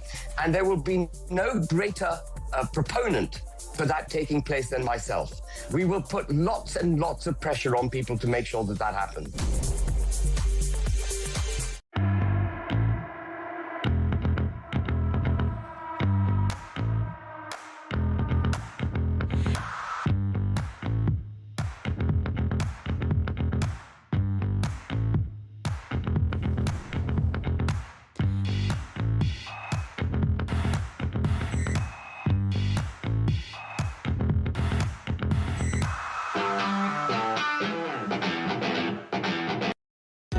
Across the UK, on DAB+, on your smart speaker, on your smart TV, and on your side. This is Talk. Welcome back, 7:28. Interesting to hear there from Ben Habib. And Carolyn in Norfolk rather sums it up for me. Jez, can't believe I've woken up to more right shenanigans. I never thought I'd say this, but if Kemi Badenoch keeps on her present upward trajectory, she could actually have a chance with Restore, Reform and Advance, all trying to sort themselves out yet again. No one will ever agree with everyone. So why the hell can't the right pull together at some point for the sake of this country? Many people share that feeling. 0344 499 1000. Don't forget we broke the news, excuse me, half an hour ago. Breaking news that UK inflation had stuck at 2.8%. More on that as we go through the show. There she is on screen. The Chancellor of the Exchequer. One wonders how long for. 0344 499 1000. I'm delighted to be joined by my next guest. I'd only have to start coughing at this moment. The man who has the best voice of any politician ever in the history of the world. Former Foreign and Defence Secretary, Sir Malcolm Rifkin. Good morning.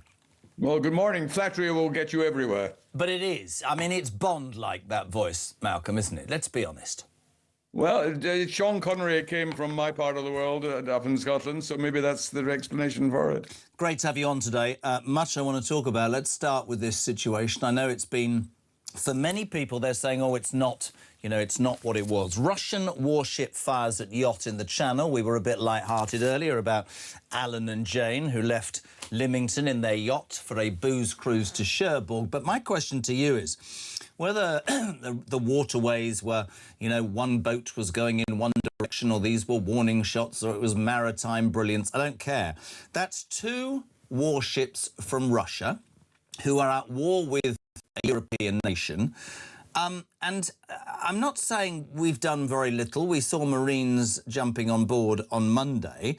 But many experts, military experts, Malcolm, saying this is a dangerous escalation, and it has to be that the government wakes up to the reality of what's going on in the world.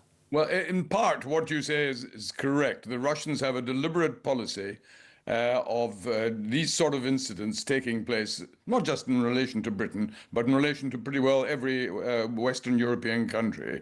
And they're doing it not just to show off or just to be difficult. They're doing it to test our response. And the less we did respond, the more they would be encouraged to make more serious interventions of that kind. So that is part of the background. Whether this particular incident involving the yacht, it wasn't in British waters, it was in international waters, and it was during some period of fog. So I don't know. I don't think we all know absolutely for certain, but it was an extraordinary coincidence that it happened just a few days after the Royal Marines landing on that tanker. It wasn't a warship. You implied that had been a Russian warship. It wasn't. It was a I love being tanker. told off by the former Defence Secretary. Brilliant. But I will say this. Doing it as well. No, I will say this, and I said this on Monday, and I would love your response to this. I don't mean to make it political, but it is political. We had the resignations last week of John Healey. I'll talk to you about him in a second. Al Khan's, the Armed Forces Minister. Very quickly, within 24 hours, Keir Starmer came out and said there is no money, despite the ballooning welfare benefits bill, which is ludicrous against what we're spending on defending our nation. And yet then, 12 hours later, Marines had boarded the ship. And many people, Malcolm, many people went, that's very interesting timing, isn't it? It's incredibly interesting timing that the two most senior defence-based politicians resigned from this government, saying that neither he nor the Chancellor of the Exchequer understood the importance of upgrading and spending more on defence. And whatever the shenanigans that have gone on, that surely, out of all of these instances, is the lesson that has to be taken on board, isn't it? We really have to, and you I know would agree with me, I think successive Conservative governments, I've heard the argument about the Cold War, and this government have made a massive mistake cutting back our defences as much as they have. Yeah, a preliminary point, first of all, the timing of the Royal Marines landing on that oil tanker, I don't think had anything to do with the resignations of Labour. No, I didn't say that. I said that it almost, after Starmer said there's no money and they'd gone and criticised him, 24 hours later, our Marines are on aboard a ship. It just seemed to a lot of people that that might have been a convenient few pictures to put out there. Well, the actual operation with the Royal Marines was planned over several weeks, when knowing that they'd been shadowing the oil tanker for quite some time. So these are complicated operations, and I think that was primarily not a political decision. That was actually the armed forces themselves, the Royal Marines in particular, carrying out an important exercise. But on your wider point, I don't regret to say, I enjoy saying I agree with you, that there is a crisis with regard to the defence budget. And the government just cannot say, we don't have the necessary money, because it's a question of what your priorities are. The sums that the Ministry of Defence are seeking sound a lot of money. There are a good number of billions of pounds. But in the context of overall public expenditure in the UK, they're a tiny fraction of the total. And if the government believed what they have said, that defence and national security are their prime responsibility, then you find a way of funding these necessary sums. And you can do it either by cutting spending elsewhere, or if necessary, by increasing taxation, or by borrowing, or a combination of all three. What you cannot say is it is impossible for us to provide the Ministry of Defence and the armed forces with the resources, the minimum resources that are required to protect our national security. And I think that word you use there is relevant, their minimum. I mean, I read the figures. I was sat here some weeks ago when those figures came out, that for the first time in, I think, history, the amount of money that the system pays out to benefit claimants at 332 billion, for the first time ever outstripped what the Exchequer is getting from taxation on people who are working. That is a ludicrous, ludicrous scenario. And by anybody's... Yes, it is ludicrous, and it should not be continuing. That can't be changed overnight. One recognises that. But it should be changed. And if there is a new Labour Prime Minister quite soon, one of the prime responsibilities of Andy Burnham, if it is Burnham, will be to deal with that. Not just because of the defence budget, but because in itself it is totally absurd to have that level of expenditure on people who are... We're not talking about people who are disabled. These are people who are not in work, who say they can't find You don't work. have to do a face-to-face meeting, Sir Malcolm. You can just fill out a form online now and you can say, I've got anxiety. It's ludicrous. You're quite right, and that is quite ludicrous. How that came about, I do not know, and it's indefensible, and quicker it's changed, the better. Now, on screen, and I wanted to talk to you about the man, John Healey, because I said something yesterday which has gathered a bit of traction. This is genuinely what I believe. We obviously have the Makerfield by-election tomorrow. Obviously, people will make their own decisions. We have to broadcast in a certain way.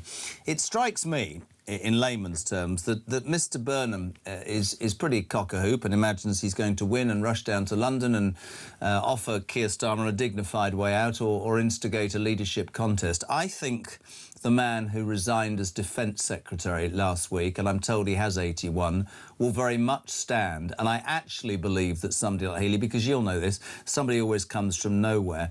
I wonder how many Labour MPs, certainly in that red wall area, will worry about going further left about how unpopular that actually is and look at somebody like John Healey, who I know you think is a good man, and actually consider uniting behind him. I'd be interested in your thoughts on that.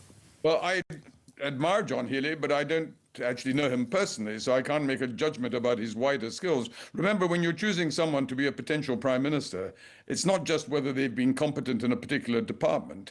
A lot of ministers have specialist knowledge in specific areas and are first class in that role, but may not necessarily be suitable for the overall responsibility. So I'm not going to make a judgment on that. That'll be for Mr Healey himself if he wants to throw his hat into the ring if there's an election for a new leader of the Labour Party. That's for him to play. I mean, I wouldn't be upset if he did do so, and if he won, it would be an interesting question as to what he was capable of achieving. But what he's done is he's shown one thing. He is a man of principle who is prepared to resign if he deeply disagrees with what he's being asked to do by the government. That is a very strong point in his favour. Did you ever think that you, in your lifetime, would see a Prime Minister arrive in 10 Downing Street on the back of the biggest, I mean, I think in 100 years, the biggest majority ever, and be decimated within 2 years? As a Brit, I was so hacked off with the Tories at the end, and I wanted him to succeed because I'm patriotic. Sure. I cannot believe exactly how right. appalling it's gone. Can you? Well, whatever our political preferences are, whether the Labour Party won the last general election, so we're going to have a Labour government at least for the next 2 or 3 years, because they aren't going to have an early general election. They would be deeply damaged, whoever the leader of the party was. So that's not going to happen. So we want them to do well so that the country benefits from that. I am astonished that Starmer's position should have collapsed so dramatically. But when you think about it, it was an accident waiting to happen. Starmer had spent most of his career as a working lawyer, a very good lawyer. He was director of public prosecutions. Some may criticize some aspects of that, but he did the job perfectly satisfactorily. And it's very interesting that when he deals with foreign policy issues, he doesn't always get it right, but he deals with it in a particular serious way. And he's got a good relationship with the German Chancellor, with the French President, and some of the time with the President of the United States. These sort of things he can handle. Where he's utterly hopeless is in the domestic political scene, when he's having not only to decide what is the right policy, but how to actually sell it to the British public as a whole. And there, I think, because he still thinks like a lawyer, he is constantly thinking of procedures and processes and rules and so forth. And he doesn't get into the gut issues that all prime ministers, Labour or Conservative, have to deal with. So whether it was Margaret Thatcher or Tony Blair or whomsoever you care to mention, they made competent prime ministers good part of the time, sometimes very good prime ministers, because they had a gut feeling for how to actually relate to the wider British public, not only to explain what they were doing, but to explain why it was necessary and desirable. I couldn't agree more, and it's almost that sort of, it's that loyally placatory approach where leadership is about conviction, it's about having a plan, it's also about not pleasing all the people all the time.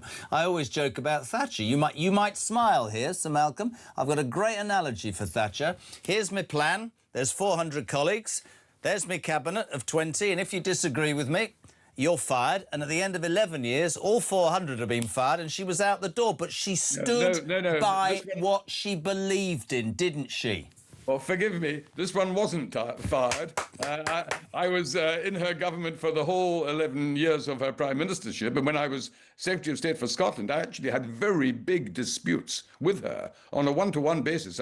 Because she said, you are the cabinet's man in Scotland, and I said, yeah, but I'm also Scotland's man in the cabinet, and if you're trying to do something in Scotland that doesn't suit Scotland, where you did not get a political majority. Her majority was produced by England, 80% of the population, not Scotland, Wales, and Northern Ireland. But you were unfair about Mrs. Thatcher. She wasn't as brutal as that. She liked to pretend she was, but if you could force her to listen to the reasons why you took a different view, and it's a big if she realised that on that particular subject you knew more about it than she did, then she would shut up and listen and often change her views. Final question to you, Sir Malcolm. It's brilliant. I wanted to ask you this when I set out. What would she make of where we're at right now, pal? Well, she'd be exactly the same reaction as the rest of us. Deeply saddened, deeply upset, deeply worried about where this country was going. And, when we look at the short-term consequences, I think Starmer has to go. I'm no expert in this. I've never met Andy Burnham. But he appears to have been very successful in his relationship with the north of England and is seen as the king of the north and all that sort of stuff. He has ability and he seems to have a personality that is not available from anybody else I see around. But I'm out of this now. I don't know these people personally, so I'm exactly one of the great British public trying to make a judgment. But the difference between you and about 90, well, probably 100% of the British public, you are the only man to last 11 years with Margaret Thatcher. That's amazing. So Malcolm... No, Ken Clarke did as well. All right, then. I was being nice then. It is an absolute pleasure to have you on. Thank you so much. It's always fascinating to hear your thoughts. Sir Malcolm Rifton, former Foreign and Defence Secretary on Talk Breakfast. Craig, good morning. Morning, Jeremy. Great show as always. Craig from Cornwall. I mean, what is our vacuous, incompetent so-called leader doing about any of this? I'll tell you what, absolutely nothing. Just what we come to expect from him. President Trump, for all his, for all the things that he does, that he doesn't do, what he's guilty of, what he's not, at least he acts. And if Margaret Thatcher, I mean, you and I grew up with Margaret Thatcher, Jeremy, and there were some things that she did that were wrong, totally wrong. But do we absolutely think she would have stood for this? What's happening to our country? No, she wouldn't. Absolutely not. And I admire her for that. All right, Jeremy. Cheers.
across the UK.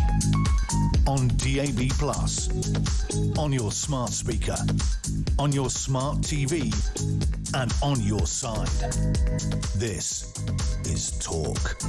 Welcome back, 7:45. We're live across the UK. Big night, of course, huge night. Is it coming home? England kicking off their World Cup 2026 campaign against Croatia in Dallas later. Thomas Tuchel, the German, charged with winning the World Cup, confident, and says he'll be singing the national anthem. Got Harry Redknapp. We're also delighted to say a very good morning, although he's a Tottenham player. A very good morning, former England footballer. We remember him best for winning the FA Cup with Tottenham in 1991. Paul Stewart, good morning. Good morning, Jeremy. How are you? I'm all right, mate. I'm in Tottenham. I mean, I'm a West Ham fan, so you can imagine how I feel. Sorry about that, pal. Sorry about that. Oh. It was touching. Go all the way through. I was panicking for Spurs, if I'm honest. I'm delighted that they've managed to stay up and change the manager, but yeah, it was touchy times, wasn't it? Touch and go for both teams. Probably do West Ham a world of good to go down, mate. Yeah, I hope so. So, matey, you played for England. Just give us a little... I mean, obviously not in Dallas in Texas, where it's 140 degrees and they've got to stop for water every 5 minutes. We're in that moment, back of the sun there, power and glory. Kane saying, let's take it to them. Thomas Tuchel, all the preparation, and everybody in the nation excited. We're allowed to hang a flag without the Labour government arresting us, apparently, but... What do you think genuinely as a man who's been there? What are our chances, Paul? Do you know what I think? You know, when you look at the group stage there, Jeremy, and I think the Croatia game will be our big chance, and purely and simply because they're both European teams. The weather is going to affect both of them. I think we're a bit stronger. I mean, they've got Vardiol from Manchester City at the back and the mercurial Modric, who I think will start, but he is getting to that age now where probably playing the whole game is beyond his reach. But if we allow him time to play, he can do a lot of damage. And I think the way he'll play, he won't do a lot going back, but going forward, if he gets that time on the ball. But I think we're too strong all round for Croatia. My worry, Jeremy, is the next two games, because the two other teams, the heat won't be a factor for them. And, that's where I think, we all think that it's going to be quite an easy group, but I think we're going to find it very tough against Ghana and is it Macedonia, because they won't be affected, I don't think, by the heat. This is probably quite generalistic. You're talking about the performance tonight, and I get you about Luka Modric. He played for Spurs, of course. I think he's 35, 36 now. We talk about the golden generation. You look at the quality that England have got, not just Harry Kane. They left Foden and Palmer at home, for Christ's sake. Yeah. I mean, Bellingham, Anderson. I mean, it's quality. Anthony Gordon's just gone to Barcelona from Newcastle for 80 million quid. Why, just without being boring or putting a downer on it, because I want England to win more than anybody, is it expectation? Is it fear? How have we been incapable of transferring what I would say is probably one of the best sets of players in the world success? I know we got close under Southgate. Is it a mental thing, Paul? I'm not so sure it's a mental thing, Jeremy. I mean, there is expectation, and I, like yourself, I'm an England supporter now, and I get probably overexcited when the World Cup comes around. And in the past, we've had teams like this that we thought were going to go there and probably do very well, and then we've been disappointed on numerous occasions. I think you've got to understand, for me, and I've said this for a long, long time, I don't think it's always about picking the best players. What I think it's about picking a group of players that play to a pattern. And if you look at why Germany and the other teams have been so successful, they don't necessarily always pick the best player that's playing in a position. That's why I was quite inspired with the Tuchel squad. I know the usual pundits jumped up and down and said, what about Trent? What about Trent from Liverpool, Real Madrid now? What about Cole Palmer, whatever his name is, what about, how on earth can you leave Phil Foden at home? But all the teams that have ever been successful internationally, they'll have superstars, but that core, that's why Chelsea was so good. When Chelsea dominated, they had Cech, then they had Terry, then they had Lampard, then they had Drogba. There was a spine to the team. We've never had that. We've had all these, the golden generation, Lampard and Scholes and all these players and Gerrard. But it was all like rushing around. Look, of course, I want us to win, and I hope that he manages to mould a team. I just would like them to go out there and play without any fear, but I guess that's easier said than done, Paul, right? Yeah, I think so, because, again, we go back to the expectation. But, look, they've got a chance of going a long way. And listen, we've had it in the past about the expectation. I hope, like you do, they go out and they play with the freedom, they play with the pride on the shirt. And I hope, like you've just said, Tuchel's way is, I'm not taking all the best players. What I'm doing is I'm taking a team that fits my pattern and can go and win games. Right, time for a prediction, because time is money. Paul Stewart, legendary Spurs player. Do we beat Croatia tonight, Kidder? Yes. What score? We do, mate. Give me a score. I think we'll beat them about 3-1. And do we win the World Cup? I'm not so sure about that, Jerry. Who are you backing? France, Spain or England? My heart wants to. Well, you look at Germany's 7-1 result again, and they're at a major tournament, and they always turn up at major tournaments. But I think maybe France would be my tip to win it, with Mbappe up front and the quality players they've got. But that's my head ruling, but my heart just wants England to go and win it. So good man. And listen, something to be happy about. Sure, in this world, don't drink too much beer tonight. Well, not too much. I'm going to. Good man, Paul Stewart, ex-Tottenham. He won the FA Cup with them in 1991. Talking about England, Croatia tonight. Our sister station, talkSPORT, the only place for your match tonight. From build up throughout the day. Game at 9 o'clock. Who's going to win? Is it coming home? I hope so. We're back in 3.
We've got some breaking news that has just come in. talkSPORT have announced a brand new partnership in a developing story. We hear they've created So Good Lager right in time for football's big summer. Just in, we're hearing that So Good Lager will be pouring pints across all O'Neill's pubs and some of the best sports pubs across the UK. With the big kickoff just around the corner, you can find out where to get your hands on a fresh pint of So Good Lager at talksport.com/lager.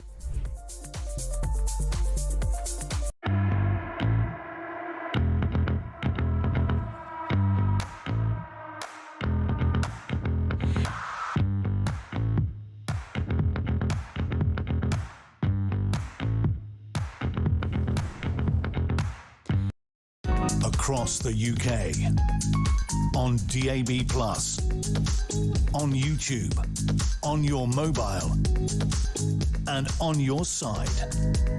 This is Talk. Welcome back, 7 minutes to 8 o'clock. Delighted to be joined now by next guest who's written a great article this morning, page 12 of The Sun. Ian Drury, welcome back. How are you? Good to be back, thank you. Fine, how are you? I'm good. I didn't know this. How about this? On the 23rd of June, which is next Tuesday, it will be 10 years to the day 10 years today when the British people voted to leave the European Union. This, by the way, if you get a chance, 10 years on from Brexit, says Ian, the EU is no longer an economic racehorse. It's a donkey idling on the beach at Blackpool. But we've got a government who want to get closer to Europe again, despite the democratic wishes of the people 10 years ago. Absolutely. 10 years ago, it was one of the greatest democratic exercises in this country's history. You know, a vaulting display of confidence, ambition and intent, as we say. And yet, despite that, the Labour government, Labour leadership rivals want to betray that and drag us back into the EU. My biggest thing about the Brexit vote was, and there are plenty of people that criticise it, I don't believe it was ever implemented to the degree that it should have been implemented, to see that the changes that I voted for, I'm very open about that, would happen to my country. It was just timidity, duplicity and incompetence by our politicians. You know, they never truly believed in this. They never truly believed that the democratic vote of the people should be adhered to. And but that is duplicitous, because a democracy and a referendum should have meant that happened, right? Yeah, absolutely. And they are reaping what they sowed all those years ago. If they'd have carried it out in line with the wishes of the people, you probably wouldn't have had a rise of reform, you wouldn't have the rise of the Restore. You would probably, if the two parties would carry on as they were, but because they've... Do you actually think the end of the Uniparty, which I think is nigh, that those two parties, is down to the fact that they failed on Brexit? I think it's to a large extent, yes. I think it is a huge betrayal of the people, and the way they played stupid parlour games over the past years. When we finally got the withdrawal agreement through, you know, it wasn't implemented properly. We haven't taken advantage of any of our trade benefits or the freedoms. Do you know why I voted to leave? Because I'm a bit old-fashioned. I thought it's time for this country that's an island to stand on its own 2 feet, go into itself like Germany did after the Second War, I mean this, and make stuff and be successful and sell it across whenever we wanted for the price that we wanted. I thought it would allow Great Britain to be great again. I know that sounds a bit soft, and because there are so many regulations, but now we have more... I mean, we left the European Union, and now because of Blair, we've got regulations in this country. You can't do anything without somebody citing that you've used or abused some sort of law. Yeah, I mean, one thing, by coming out of the EU, we've avoided about 12,000, 13,000 extra laws have been added. I mean, that's a good thing. You know, that's... But even though the whole implementation has been flawed, you know, why do they want to go back in? You know, since Brexit, GDP has grown by more than Germany, France and Italy. According to the OECD, you know, we grew 1.1% last year. The Eurozone was 0.3%. Exports are higher than the rest of the, Germany, France and Italy. You know, why do we want to rejoin an anti-democratic, sclerotic, protectionist racket, really? Well, because we have a Prime Minister who's wedded to it, he and his human rights lawyer friends, and, you know, we started off after Brexit, we're going to leave the European Union, the European Court of Human Rights. We can't do that. Only Russia and Belarus have done that. What a ridiculous, pathetically lying argument that is. Quite. No other European countries adhere to the ECHR. They just say, come and get me. We've got... Starmer won't put his socks on without checking the book, will he? That's why he's so utterly clueless, as Malcolm Rifkin said, domestically, because he doesn't have any antenna. It's by the book. He's a diehard Remainer. Yeah. He wanted to rejoin by hook or by crook. And they always say, you know, some opinion polls say more people are starting to want to realise Brexit is a mistake. But if you actually drill down into the figures, ask them about the burdens that the punishment beating we would get going back in, we'd have to join the euro. People don't want that. The majority don't want that. We don't want to take EU laws. We don't want to put... we want to keep our borders controls over immigration, over EU I still think half the problem with that is that the EU are punishing us, quite how we're giving France 500 million quid a year for absolutely nothing is beyond me. Well, it's a punishment beating on the way out, and it's going to be a punishment beating on the way in for encourage les autres. Yeah. To encourage, not to encourage the others. It's a really interesting article, this, by the way, because, of course, we can't get too involved, but as you said, most of the candidates who are standing to be replacing Starmer, which looks like it's going to happen, would like closer ties with the EU or direct entry back in. Yeah. And like you, and like this article, which, by the way, peeps, give it a read. 10 years on from Brexit, the EU is no longer an economic racehorse. It's a donkey. Brilliant by Ian today. It's a donkey idling on Blackpool Beach. And I would really love to know, we've only got a minute, but I'd love to know what a majority of people think? Because I don't fall for the everybody wants to go back into Europe at all. You know, when they're asked about the terms and conditions of us going back in, they suddenly say, no, we want to stay out. Okay, and it's a bit like when people say, do you care about the environment? Yeah. Oh, so you're for net zero? No, I'm bloody well not for net zero. Yeah. I do care about the environment, but no. A majority don't want the euro.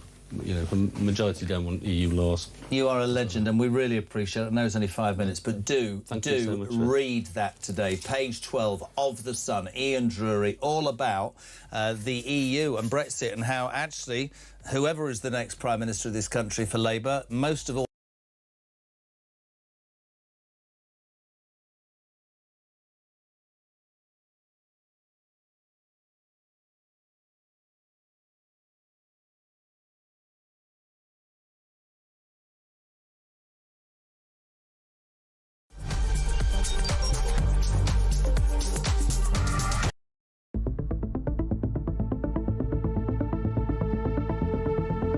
The video footage was so deeply shocking, the behaviour of the police disgraceful and stupid, and it shows something deeply rotten in our society. Enough of anti-white prejudice. A promotion of the idea that white lives matter just as much as black lives. Nigel Farage said today it should be white lives matter. Are you making the same point? It should be everyone matters. And when you hear Henry's faltering voice, losing its tone, losing its volume as his life ebbs away, you're not going to say, I don't think so, mate. And when somebody tells you they've been stabbed, your first job as a police officer is the preservation of life. Henry was pulled across the gravel, his hands forced behind his back, and he was placed in handcuffs. Instead of being treated as a dying victim, police formally arrested Henry for assault and read him his rights. That was the last thing he heard. I do want to address the Henry Novak case and what has happened since I was on air yesterday.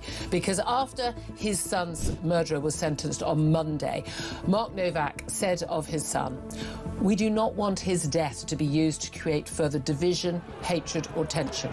We want his story to help make our streets safer for everyone." Since then, Nigel Farage, the Tories and pretty much everyone else, people like me, we're all being accused of stoking that very division, hatred and tension that Mark Novak talked about. If the public lose trust in being treated fairly by the police, can he take some action, end this divisive practice of two-tier policing and make sure that all British citizens are treated the same? Mr. Speaker, I don't believe there's two-tier policing in this country. His response has been to appeal for rage. Rage. That's his response to a father who's lost his son and asked for that not to happen. Exploiting this tragedy to create grievance and division would be wrong in any circumstances, but to do it when the family are expressly saying, please don't, is unforgivable.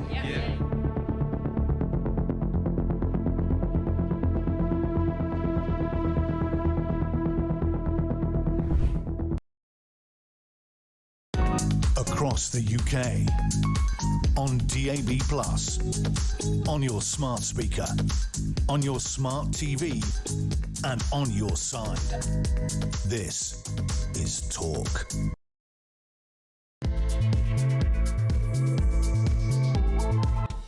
Welcome back, my friends, or welcome along. Just gone 8 o'clock on Wednesday, the 17th of June. You with Talk, of course, the home of common sense and the place alarm clock Brits come to have their views heard on the news of the day. 03444 499 1000. Text to 87222. Of course, tonight, 9 o'clock, England kicking off their World Cup 2026 campaign. They're playing Croatia in Dallas, Texas.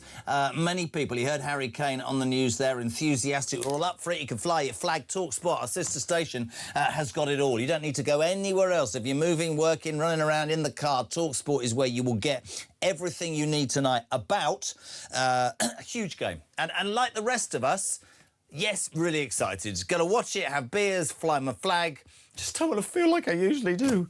Just do it, England, for God's sake. 0344 499 1000. What are you waking up to? Well, there's a story on the front of the Sun and every other major newspaper. Imagine old Alan and Jane woke up yesterday in Lymington, and he said, Jane, dear...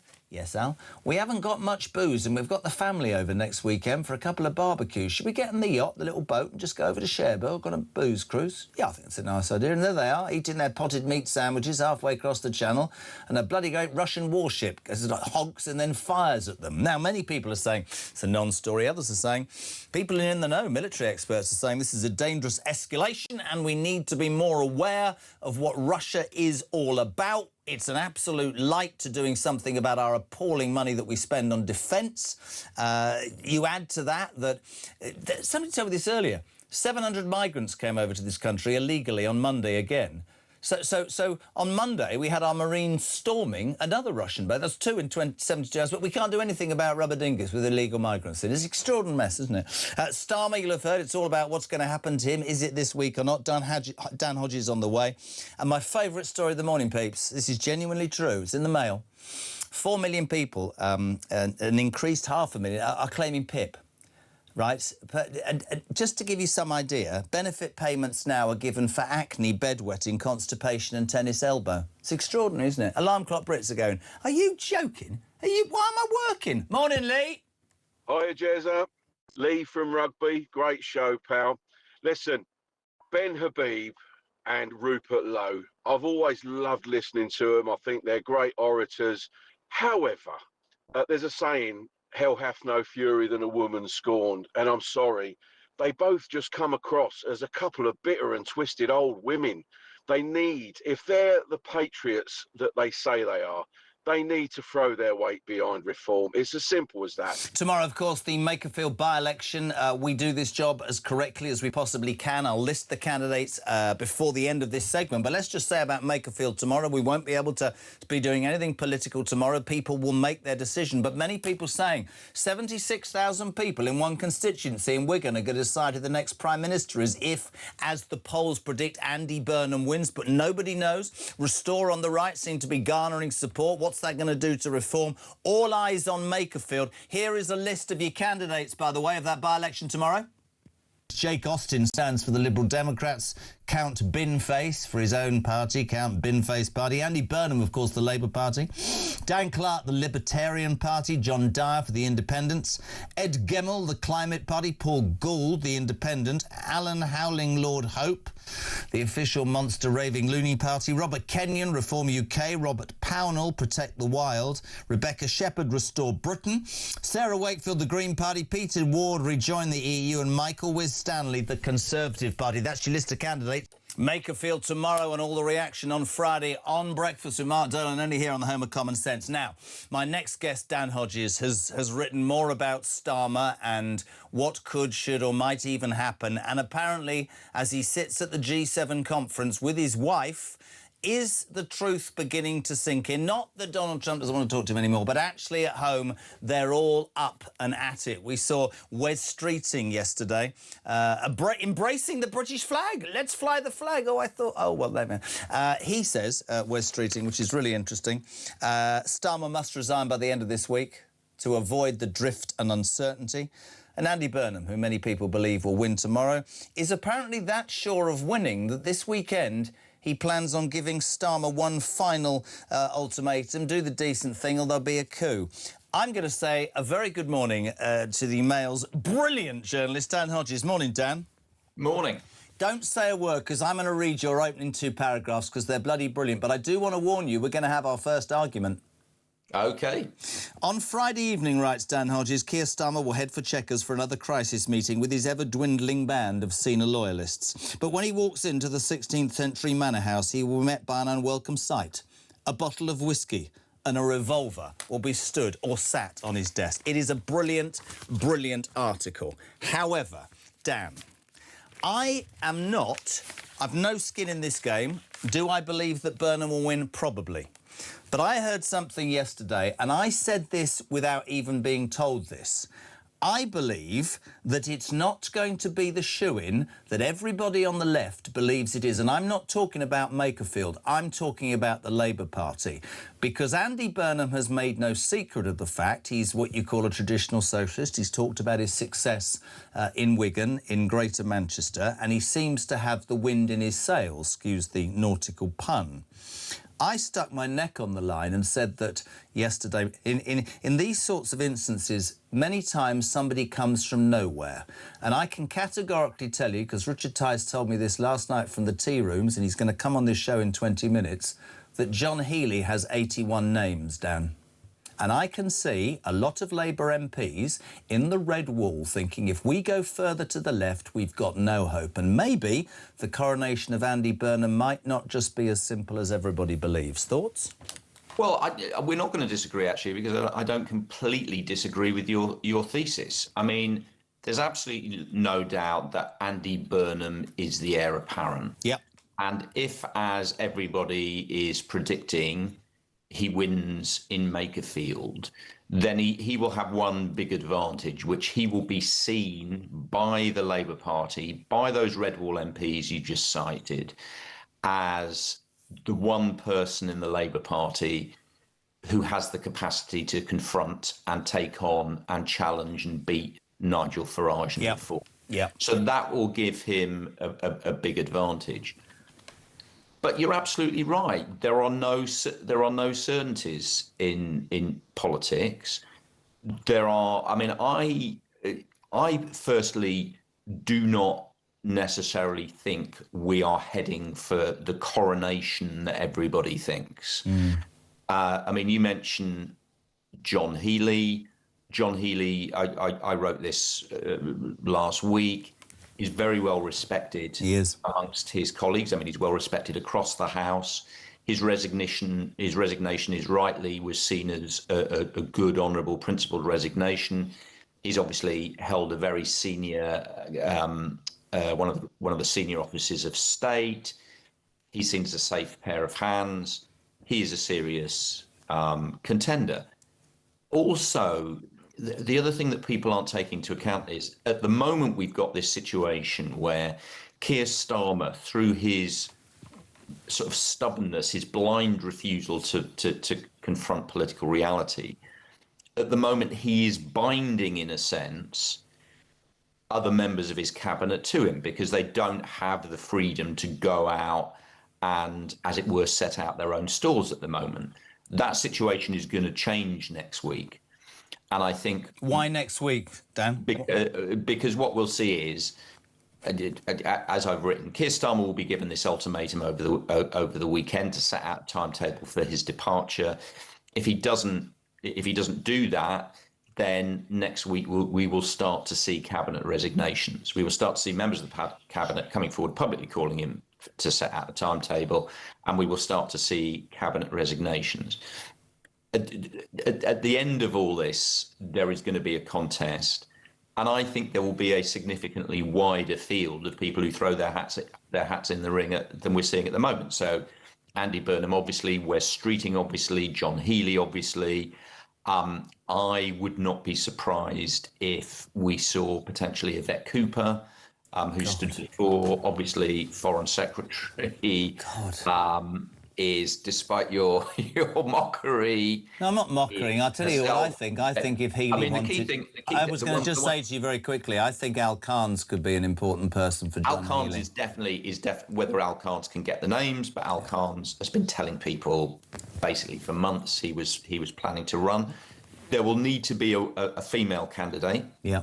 I mean, that is another component of this that we haven't thought about. You know, for a significant number of Labour MPs, and particularly women MPs and Labour Party members, the idea of simply nodding through just yet another male candidate is something that I think a number of them are going to kick back on. Quite ironic, isn't it, that the Labour Party's never had a female leader and that the Tory Party has had... Well, it's not ironic. I mean, it's absolutely shameful. I mean, obviously the Labour Party go around calling, talking a good game about diversity, gender, etc. I mean, how many women leaders are the Tories on now? They're on their, what are we on? 4? fourth. Yeah. Tories are on the fourth. Labour haven't Talking even about numbers, I wanted to do this. I don't, you know, I've met him. I don't think we'd probably have much in common. But Wes Streeting, of course, kicked this all off a couple of weeks ago. You and I were on the show, and he stomped out of 10 Downing Street, made a big thing, went very quiet. I just want to play this. He was on with on the BBC yesterday, being questioned about the backers that he's got. Just have a watch if you can, Dan, a sec. This is Wes Streeting yesterday. You say you already have 81 backers.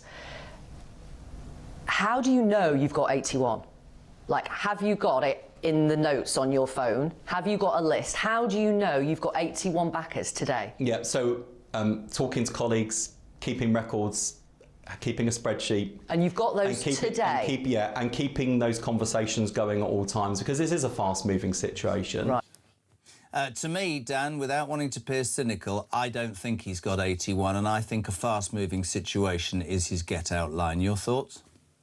Yeah, I agree. I don't think he's got the 81 names, and I don't know anybody in Westminster who thinks he's got the 81 names. But the one thing I would say for him, I mean, he was very. There were two things he said yesterday. Obviously, that he was very clear in his view. He has got the names, and secondly, that my understanding is there was a separate interview or briefing that was given, in which he said, and if necessary, in a way similar to the briefings we've had from Andy Burnham's allies, if necessary, if Keir Starmer digs in, then next week Wes Streeting will deploy those names and reveal those names and trigger a contest. Yeah. Now, the political reality for Wes Streeting is, obviously you're sceptical, I'm sceptical, everyone's sceptical. Next week will be put up or shut up for Wes Streeting. I think next week for Wes Streeting is what's the best job you can get with the person who wins. I mean, to be honest, you know, if Wes Streeting's got the 81 names, he's going to need to show everybody in Westminster next week. Yeah. He won't be able to get through next week saying, "Oh yeah, I've got these 81 names, but you don't know them. They go to a different school." You know, he's going to have to he's going to have to put up or shut up next week. It's really interesting. My wife, who's not political, Vic, said to me the other day about, I can't believe you came up in conversation. We were just having dinner, and she said, you know that man you have on from the Daily Mail, Dan Hodges? She said, you two have been going on about this. When the bloody hell is Starmer going to go? And I always go home and go, honestly, it's going to happen. It is going to happen now, though, isn't it? It's an absolute...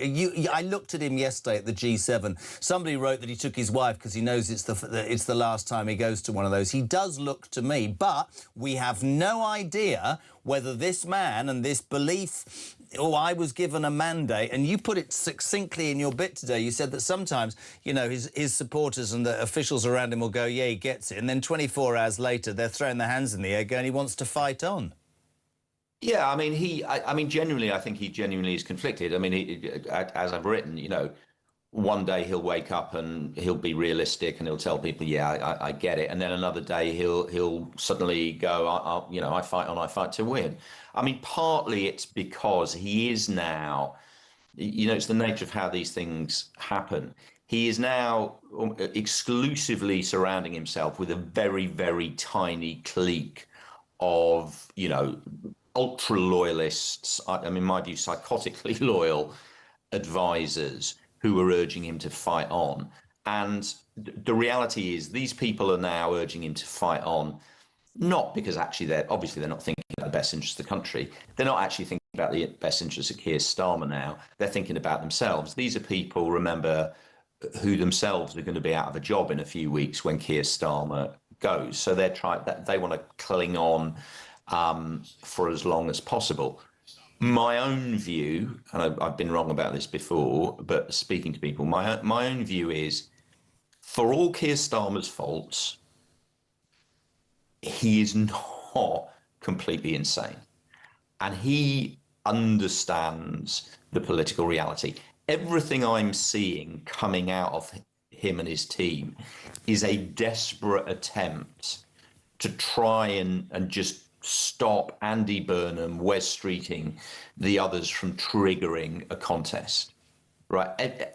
Downing Street's entire strategy is to just try and keep kicking the contest along. So what we'll see from Downing Street on Friday morning will be immediately Keir Starmer's remaining allies going out saying, OK, let's assume Andy Burnham wins in Makerfield. Andy Burnham's won in Makerfield. Oh yeah, but now there's going to be a mayoral election in Manchester. That's the next test. You know, Andy Burnham has to show that he can help Labour win a mayoral. Two questions for you. I know your answer to the first one. I'm setting the second one. First one is, good morning, Jez. Pete from Fleet, that rhymes. One question for the excellent Dan Hodges. If Burnham wins tomorrow, do you think that Starmer will call a general election on Friday to stick two fingers up to the entire Labour Party who dared to get rid of him? No, there's no prospect of that. Here's another question from Jeremy Kyle, just off the top of my head. Politics is a murky little business. What if he calls Andy Burnham in on Friday morning and offers him to be Foreign Secretary? And we'll tell him to do one. I mean, there's a prospect of that, but Andy Burnham doesn't want to be Foreign Secretary. Andy Burnham wants to be Prime Minister, and Andy Burnham knows if he did that, having spent the whole of the last month saying we need change at the top, Andy Burnham would just look completely ridiculous. So it's now or never for Andy Burnham, but it isn't. If it does happen, it is not a shoo-in. I said my piece about Healy. I mean, there's somebody else in the mix here. I've heard 700 more illegal migrants came over on Monday. Has anybody heard from Shabana Mahmood? Not about Henry Novak, not very much about the Belfast beheading attempt, nothing about the immigration problems. Is she somebody who might throw her hand into the mix? I read some months ago that she's in bed with Burnham. Yeah, my understanding, I mean, I've spoken to allies of Shabana Mahmood. They are absolutely adamant that she is not going to run for the leadership on this occasion. They're very clear. She simply wants to remain as Home Secretary and in her view, try to get to grips with the migration crisis. So she won't be. I mean, she will be influential. I mean, I think Shabana Mahmood is one of the people a lot of people in Westminster are looking at next week as one of the people who could break cover and either publicly call for Keir Starmer to set out a timetable or potentially step down herself. She's been one of the most vocal over the last few weeks in terms of urging him to step down. So she's somebody, her and Ed Miliband are probably the two people, her, Ed Miliband, maybe even Rachel Reeves are the people everybody's got an eye on. I was going to ask you about that. I mean, what does it come to? Front of the Times, Miliband ghosts PM by refusing to take his call. We know he wants to be Chancellor, which begs this question. Let's say the coronation happens, be it through a leadership campaign or it's just Starmer steps down. Who survives in the cabinet and who goes? Well, it very much depends on who wins the leadership and no, if Andy Burnham wins, does he keep Rachel Reeves? Andy Burnham, does he keep Rachel Reeves? There is incredible though it may sound, you could see a scenario where Andy Burnham says, I'm going to keep Rachel Reeves as my Chancellor as a means of attempting to calm down the financial markets. Yeah. Who are obviously going to be spooked, probably not to the extent that some people are claiming, but because a lot of this is now already priced in. But yeah, I mean, there is a possibility she could remain. Ed Miliband is going to be very, very influential because he's very popular with Labour Party members, so his endorsement will be keenly sought. I think he'll resign. You said about Mahmood. I think he'll do it to Starmer. I think he will be the person that deals the fatal blow, and I think he will weirdly end up as Chancellor, which for many people who see the figures that he wants to spend on net zero does panic people. But it'll be very interesting to see. And as I said at the beginning, whether it's a bloodless coronation or it turns into a drawn-out electoral process for the Labour Party, all the while this country has increasing and mounting problems, and that, whatever the Labour Party think, will alienate the I say the audience, I meant the country even further, won't it, pal? Yeah, I mean, whoever wins, the myriad problems we face as a country are not just magically going to go away. I mean, on the point that you make, though, I mean, my own personal view is I think it's very, very important for the Labour Party that there is not a coronation. I think the idea of Andy Burnham just being handed the Labour leadership and the keys to number 10, by extension, becoming Prime Minister, without any possibility to interrogate him on what his national policies are. Yeah, Because obviously I mean, rightly in my view, he's deliberately dodged turning the Makerfield by-election into, as it were, a referendum on his national policies, and he stuck very tightly to local issues. But if he were to become prime minister, you can already see what the narrative would be with it. You know, the first moment he runs into the first bit of trouble, everyone will say that was inevitable. He hasn't been stress tested. His ideas hadn't been stress tested. He hasn't even got a mandate from the Labour British Party, people, never mind the country. I think that would be a mistake. It's fascinating, mate. Listen, we'll keep it open. Obviously, tomorrow is the Makerfield by-election. We can't get involved politically, but we'll definitely get you on next week and just keep reading Dan's stuff in the Mail, because he's been at Starmer for us. We're nearly there, Dan. We're nearly there. It sounds like we've been on a mission. But no, listen, you pointed out all that stuff about Mandelson and all that stuff about McSweeney, and you were spot on. And there's no doubt that he might be, some would disagree with this, a decent man. I think he's out of his depth, and I think he's made horrendous decisions and mistakes, and he deserves to go. But Dan, thank you so much indeed. Dan Hodges from The Mail, on The Mail on Sunday, 8:24. We're live across the UK. This is JK. Listen, on the way, Andrew Griffiths, the Shadow Business Secretary, live, and then Richard Tice. And I have to tell you this, Richard Tice is crowing this morning. He has displaced Nigel Farage. More on how in a bit.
Violence on the streets, there's no excuse for that, and if there are protests following this, I just hope that they remain non-violent. I mean, you can understand the community concerns after an attack like that. People were saying all around the world, that's what British people now think. Have a listen to Rob from yesterday. Morning, Jez. Well, yes, rightly, you shouldn't condone what happened. What else have people got to do? The political class are not listening. These people who are coming over here illegally, they're rapists, terrorists. They're coming over here, it's literally like putting a wolf in a sheep field.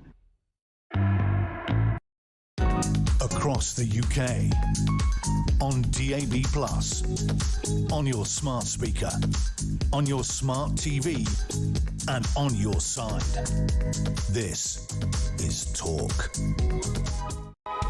Welcome back, 8:26. So, of course, Makerfield tomorrow. We played you the list of candidates. Dan has had his say. Keir Starmer on thin ice. He's at G7. We'll keep that updated throughout. Let's go live now. I'll get a Tory point of view. Shadow Business Secretary. Andrew Griffiths, a very good morning. Welcome to Wednesday. How are you? Oh, he's not ready. Brilliant. OK. Sorry, that's me. I'm ahead of myself. OK? It's what happens when you've got Crohn's. Morning, Dave. Jez, all these bedwears can go and get tenner for men. Then they will not wet the bed, will they? Dave Swindon. The reason Dave's left that message, if you just thought, what's that got to do, is that we found out today, and this is look, I'm going to show you, so you don't think I've made this up, because it's unbelievable. It's in the Mail, right? Ready? He says, click in the paper. The number of people on disability benefits, look at, oh, hello, hits 4 million. Nearly 40% claim mental health and anxiety. People are also in their thousands, ladies and gentlemen, getting benefits for the following conditions: acne, bedwetting, constipation and tennis elbow. Imagine getting paid to sit at home because you can't have a It's unbelievable. 0344 499 1000. Dave's in Gloucester. Jez, listening to Dan Hodges, he seems to regard this dysfunctional, inept, ideologically hideous bunch of well-organised people, or disorganised people, as well-organised and effective. The truth is they're a bunch of school kids forming themselves into different gangs to fight each other until the biggest gang wins. Their total obsession is power and domination, not good for the country or the welfare of our people. Can I just point out, that's exactly what the Tories did for the last few years. That is absolutely true. He says, Starmer says, we don't need the chaos of a leadership election. I've got news for him. He's already caused the chaos, and a leadership election will just cause more. Yeah, but it might do, but, oh, God. There's a guy who's a bus driver. He says if an animal was as sick as Starmer's leadership, we put down. Let's do the kindest thing, get rid of this moron. It was tragic seeing him shunned at G7. Let's keep the faith that he'll be gone. Yes, we can keep the faith, Mr. Bus Driver, but then you have to ask yourself, what is the alternative? And I'm not, by the way, everybody knows this, a fan of Starmer. Good morning. This is Tracy. I think Starmer will call a general election if Burnham wins Makerfield. Starmer has a big ego and wants to exit as a standing Prime Minister, snap election after the Makerfield by-election. Dan says that won't happen. Many people say that couldn't possibly happen because, look, lots of Labour people lost their seats. That's what Rishi Sunak did. He stuck two fingers up to the Tory party and mutilated them. Good morning, Andrew Griffiths, Shadow Business Secretary. How are you? Hi, yeah, good morning. Oh, you were looking away then, Andrew. I thought you were... Where are you? I thought you'd be outside in the sunshine. Are you all right? There's not much sunshine going on, but I'm outside Millbank here in the heart of Westminster. Good man, thank you. I don't know where to start with you, so I might as well start with Keir Starmer. The pictures of him yesterday at G7 are further embarrassment to him and, frankly, to us, the nation. We're told that the knives are being sharpened. I was just talking to Dan Hodges, who put that when Starmer gets to Chequers this weekend, on his desk will be a bottle of whiskey and a revolver. Whether it's Burnham after tomorrow, whether it's Wes Streeting, I think John Healey is a dark horse. His days look like they are finally coming to an end, don't they, Andrew?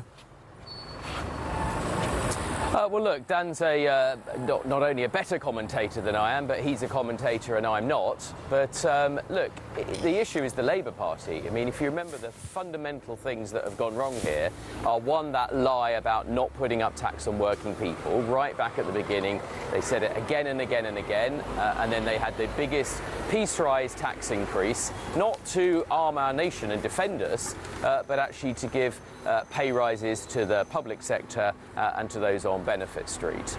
And then the latest iteration of this is their failure to defend our nation, not being able to get a defence investment plan, not through Parliament, because Kemi's been very clear we will give them the support for the welfare reform that they need, but through their own Labour Party backbenchers. And you can change the leader all you want, but I'm not sure that's going to change the appetite of Labour members of Parliament to properly reform welfare so that so many unemployed people aren't on our streets. I think it's a really salient point, and I think that people have got wrapped up into he needs to go, he's ineffectual, he's an over-promoted sort of lawyer who doesn't have a plan, who doesn't have the political antennae to understand and feel what needs to be felt.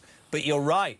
I mean, we've got, if Andy Burnham succeeds him, we're told he will drift still further to the left, which either means printing money or borrowing money or raising taxes, which is what most hard-working Brits, as you have just said. Oh, my God, Andrew, what timing. We've got some breaking news. You're not on the spot. It's not difficult. Keir Starmer has just told Beth Rigby at Sky News that he wants Andy Burnham to have a big role in my government if the Manchester Mayor returns to Parliament after tomorrow. And I said to Dan Hodges, will he call his bluff and offer him a big job? Well, I wonder if that will be reciprocated. But as I say, look, I'm not a commentator. You know, I'm a patriot, and like your viewers and listeners, I'm worried about our nation. We saw overnight reports about events in the Channel. Daily, if you follow these matters, you see incursions into the airspace of Estonia or Poland.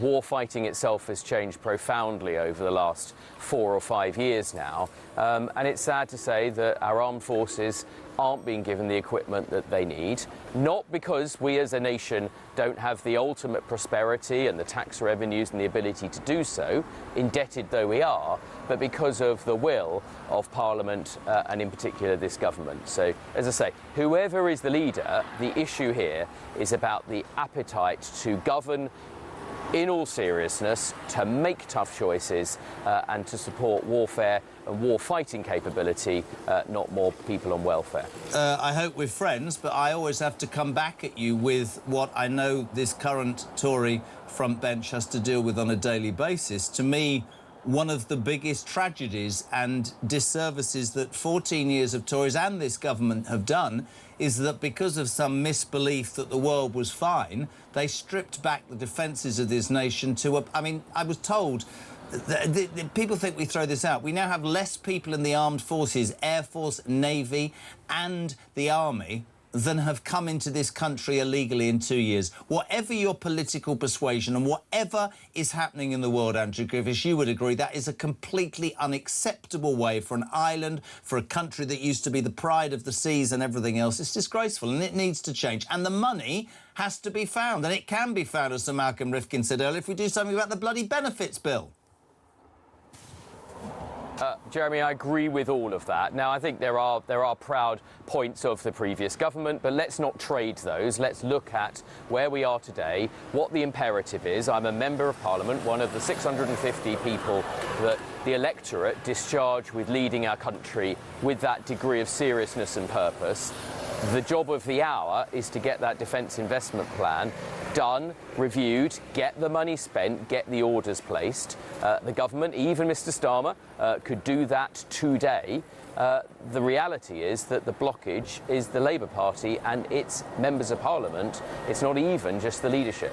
And I agree. In the shadow business sector, I know your concern has always been, and it's something I absolutely share, to come into government and talk about working people and growth, that bloody word growth. And what they've done is they've decimated small and medium-sized businesses with the NI increases and the workers' rights, and that filters down, and that has had a massive impact. And for a party that purported to be, as I say, about working people and business, they failed both dramatically in less than 2 years, haven't they, Andrew?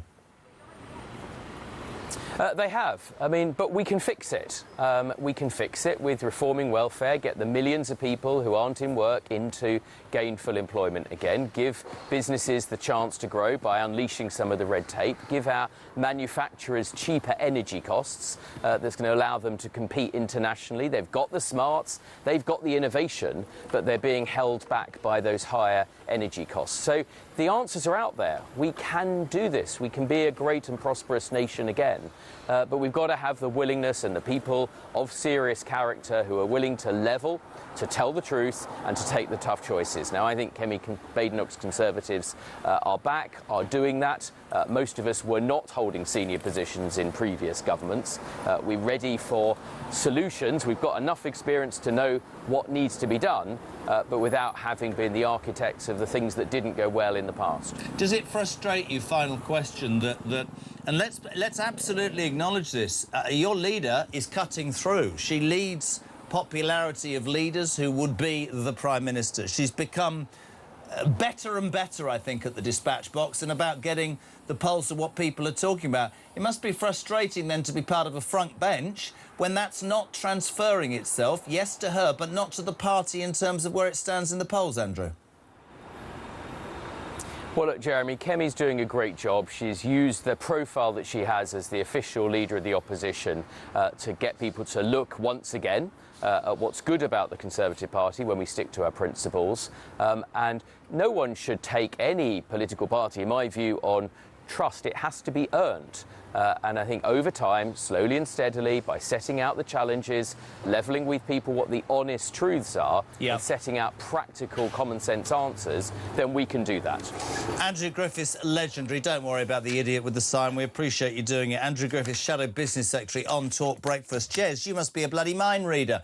10 minutes ago, you said, Dan Hodges, what if Keir Starmer is so duplicitous he thinks it'd be a good idea to save his own bacon by offering Andy Burnham a job? We have breaking news. Keir Starmer, in an interview with Beth Rigby, has just said that he wants Andy Burnham to have a big role in government if the Manchester Mayor returns to Parliament. And he's just added something else that even Christian doesn't know. I must be a mind reader. He's saying to Burnham and everybody else, you should not even begin to contemplate a challenge to me until after the Manchester mayoral election. Talk about hanging on by your bloody fingertips. 0344 499 1000, 22 minutes to 9 o'clock. And coming next on this breakfast show, the sexiest politician in London. Mick, good morning. All right, Jezza. Mick from North Staffordshire. Mate, good show. Just in relation to what Ben Habib said, he said the IMF couldn't even bail us out. That should tell Ben, Rupert, Nigel, Kemi and all the others just how serious this is then if we go even further to the left. Therefore, country first, party second. Get a grip, those on the right. Stop trying to point score against each other. Anyway, if they don't do something quick, Jez, me and the rest of the people of North Staffordshire are going to stand for election. Speak to you later, mate.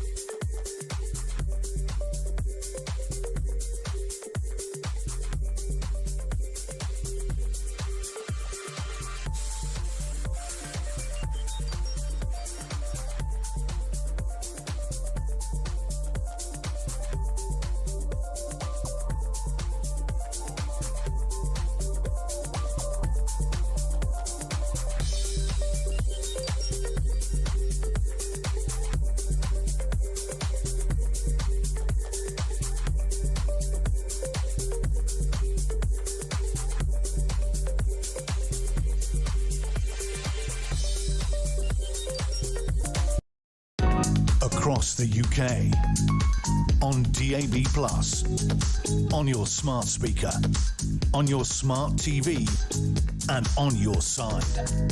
This is Talk.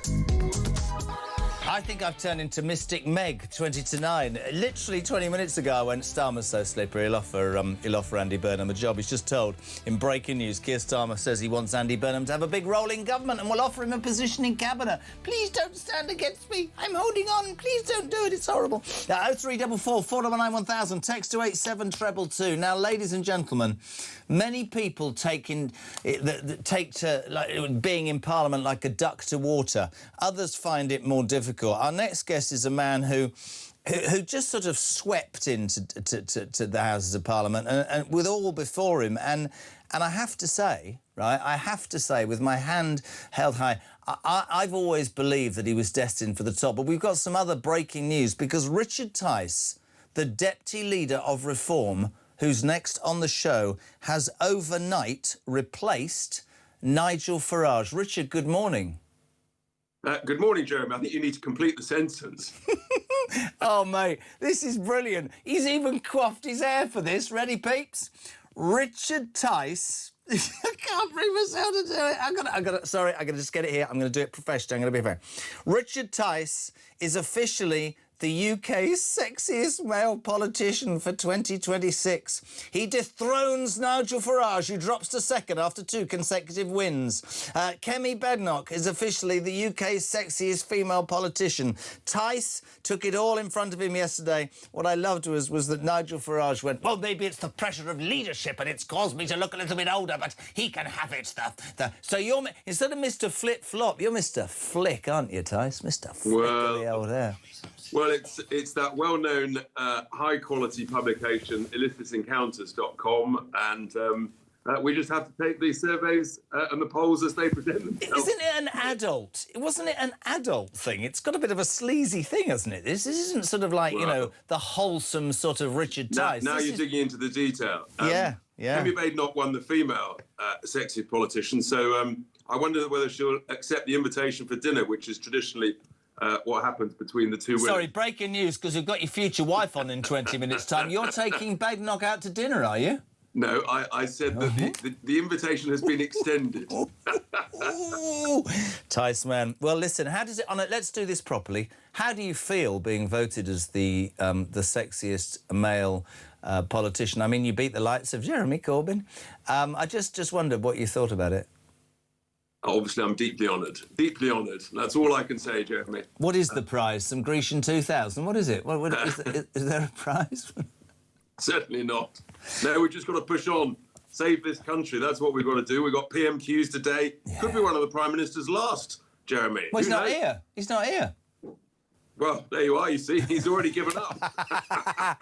He got Calamity Lammy today. Now, Calamity Lammy. There's lots I want to talk about, and I want to start in a different way, because at 7 o'clock we had Ben Habib, and I questioned Ben quite not forcibly, but quite directly about something I read last weekend. And there's a reason I want to ask you this, because this comes up from my viewers and listeners repeatedly.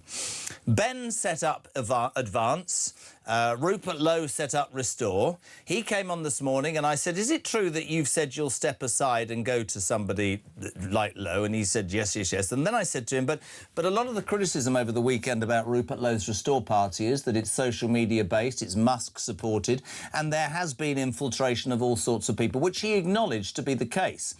But when I tell you the next thing, I know what you're going to say, but I have to do it for the people. Everybody in a different way is increasingly saying the same thing.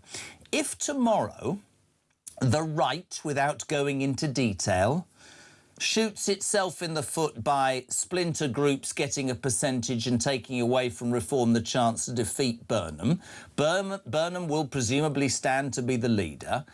Does the right need to learn the lesson for further down the line, that unless they get their heads together, right, we are going to have yet more years of this disastrous left-wing government? I think it's a question that needs to be asked, pal. Sure, and the simple answer is that if you're concerned about that, there's only one party to vote for, and that's Reform. And if your scenario happens, it shows that vote any other party on the right, and you get Labour time and time again. The whole scene has shifted and moved on. We've won over 330 national polls by a significant margin, and anybody who wants a party of the right to save this country's economy, to save our society and our culture, has to coalesce around Reform. It is as simple as that. And sure, not everybody's going to agree with everything that any of the leadership team say. Frankly, life would be boring if you did agree with everything everyone says. But on an overall basis, we represent the future. The Tories had their chance. They blew it. Their brand is literally toxic. Does it frustrate you that Reform has the base, it's led in those 300 polls, and yet splinter groups, primarily many critics are saying led on social media, are taking, if we believe, and we don't know, are making a little bit of an impact which could affect the bigger result? Or, as I said to your leader last week, and he actually said you might be right, if that happens, might that be a good moment that focuses certain voters' minds on the only way of getting rid of Labour is to do what you just said? Maybe there's a sting in the tail. Maybe there's a sting in the tail. Sometimes we all need a wake-up call in life, and who knows how this plays out. But for those who are concerned about it, there is a very simple solution. Yeah. Vote tactically, vote Reform, every single time. And there's only one party that Labour are fearful of, and that is Reform. That's why they come at us every day in the Commons, as much or more than the Conservatives. So you can see what's going on, and the whole reason there's a leadership contest in the Labour Party about to erupt is because they know that Starmer's hopeless and that he can't beat Reform. I'm going to talk to you about the Labour Party in a minute, but of course, as the most and sexiest-looking politician now, the messages are draining, and this is Linda who says the name's Tice, Richard Tice, God's sake. Jim says, good old Richard enticing. God. And Paula says, sorry, Matt Vickers is much better looking than old man Tice. Do you want to respond to that? I'm going to have a word with Vickers later. Yeah, well, Vickers, I can't imagine he win any poll with that goatee little beard. Now, I must be a mind reader because we were talking with Dan Hodges in some detail, great piece of his in the Mail today about how, which I don't know if you've read, but it says that when Starmer arrives at Chequers on Friday, he's going to be met on his desk with a bottle of whiskey and a revolver because the shenanigans are about to begin when he returns from the G7 summit. I do not believe that it is the stitch-up or the coronation that many people are believing. And you, my friend, as I've been trailing all morning, have some information and a belief and a thought on this. I do. I think that whether or not Burnham wins on Thursday, other people will join this contest, and I think people should expect to hear a leadership challenge either by John Healey or by Al Carnes or some variant of a joint bid. But the Commons tea rooms are abuzz with the rumour that John Healey's camp has got the 81 votes necessary to enter a bid. That is the inside track from the Houses of Parliament. And isn't it interesting as well if you strip it down and you think that the King of the North, in brackets, self-styled, close brackets, is preening and walking around, you know, apparently talking about policy and cabinet positions. But I wonder whether there will be Labour MPs in the red wall that Reform has done very well in, who will go, if we drift to the left still further with higher taxation and we do all the things, you know, get closer to the EU, the British public aren't going to buy that. That is not the way to take on Reform. And I wonder, and I said it myself and you said it to me yesterday, whether they might fly behind somebody like John Healey, who I think is probably liked more across the political spectrum in the House and respected far more than anybody else that used to be or is on the Labour front bench. And because these things happen in politics, don't they, Richard? It's never a done deal. No one should be complacent about this. And as I sat in the chamber yesterday, listening to the personal statements, which were utterly eviscerating by both John Healey and Al Carnes, who in your picture is sitting just on the left side of John Healey, over John Healey's right shoulder. And there were a lot of MPs around them. There were more MPs coalescing and sitting around John Healey and Al Carnes than there were when Wes Streeting gave his statement. And I just think that should be noted. I suspect that Healey/Carnes are taking votes away from Wes Streeting, who I don't think will get towards the 81 votes. Well, I'm going to play you something because I've got a really strong belief on this. This was Wesley yesterday being grilled on the BBC. Have a watch, Richard. You say you already have 81 backers. How do you know you've got 81? Like, have you got it in the notes on your phone? Have you got a list? How do you know you've got 81 backers today? Yeah, so talking to colleagues, keeping records, keeping a spreadsheet. And you've got those today? And keeping those conversations going at all times, because this is a fast-moving situation. Right. Dave, good morning. Hey, Jez, Dave from Hertfordshire here. This thing about Wes Streeting and his 81 names. I'd love to play poker against Wes Streeting. I think he's bluffing. He hasn't got it.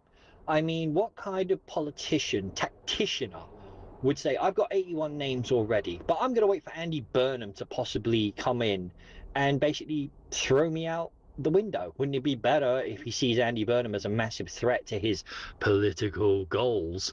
Wouldn't it be better to actually trigger that before he actually got in? I don't believe he's got 81, do you, Richard? I don't. I never did, really. And that's why I think Dave's spot on. He would have triggered it. His excuse was he should wait until the end of the by-election.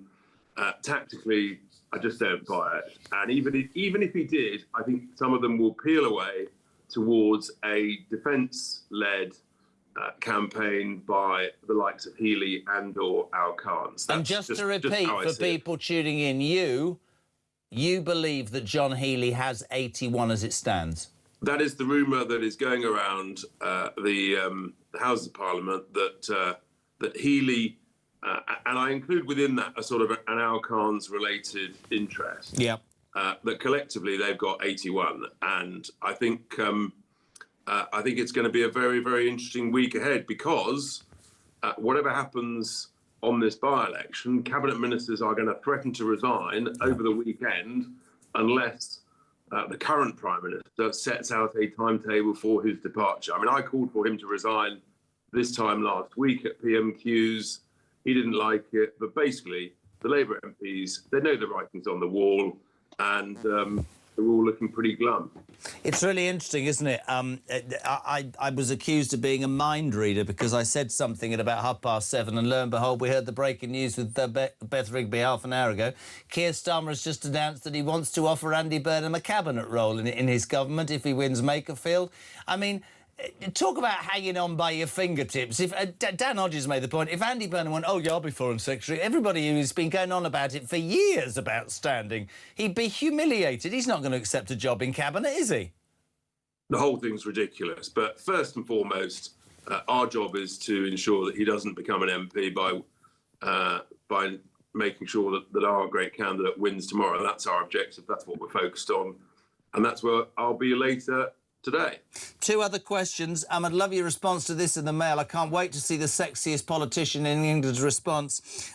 In the 500,000 people who now claim PIP, you can get a benefit payout for something you've never had any of these because you're just James Bond-esque, but acne, bedwetting, constipation and tennis elbow. That's who we're giving money to, Richard. I mean, what the hell, man? Seriously. But who started it? The Tories started this. Yeah.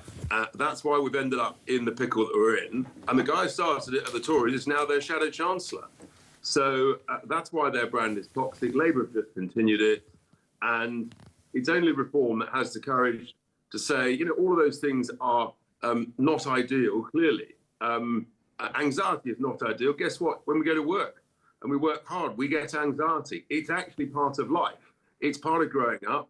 And a bit of anxiety makes you perform better, whether it's at work, whether it's on the sports field, or whatever. We used to call it adrenaline. Even you broadcasting, a bit of anxiety for you makes you perform better. Well, no, there's no chance of me ever performing better. I think it's genuinely.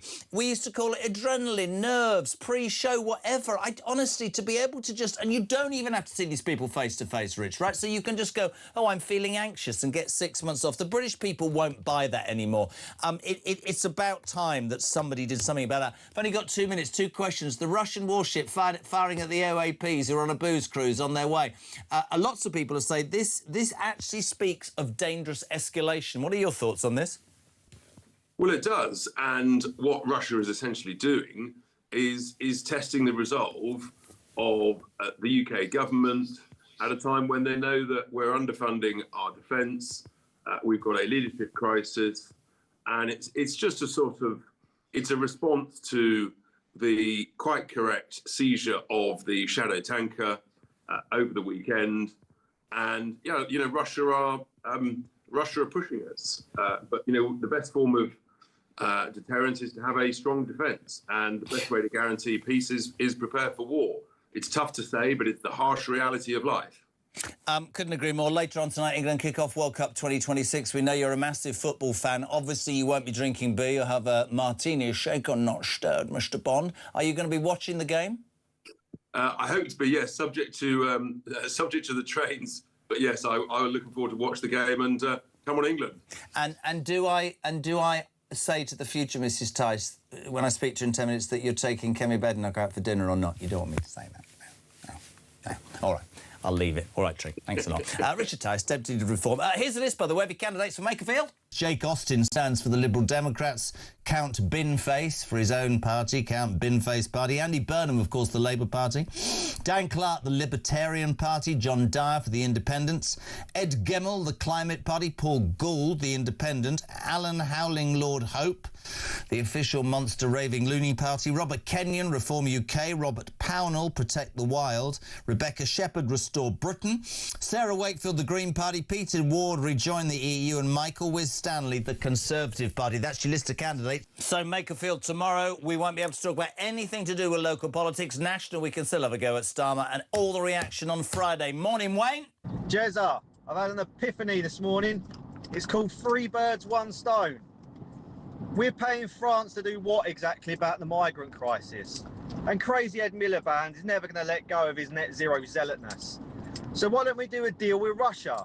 we'll buy cheap oil from them, which means Ed will be happy because we'll be offsetting our carbon footprint. The working people will be happy because we'll be getting cheaper fuel bills. But best of all, we'll allow them to have ships in the channel and they are free to fire warning shots at any dinghy that comes towards them or near them. It's a win-win-win. I can't see a downside. What do you reckon?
We've got some breaking news that has just come in. talkSPORT have announced a brand new partnership in a developing story. We hear they've created So Good Lager right in time for football's big summer. Just in, we're hearing that So Good Lager will be pouring pints across all O'Neill's pubs and some of the best sports pubs across the UK. With the big kickoff just around the corner, you can find out where to get your hands on a fresh pint of So Good Lager at talksport.com/lager.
This journey of me following the migrants went from sort of 10 in the morning, all around the clock, to late at night, to the point where, on buses, on trains, through streets, at every key point, French military police and the French police, they were there.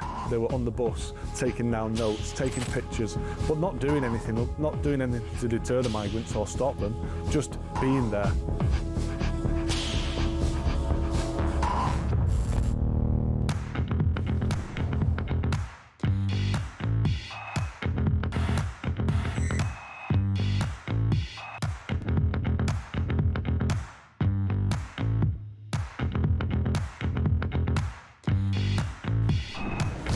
I was sat in the tent and he was showing me through photos of his phone, scrolling through.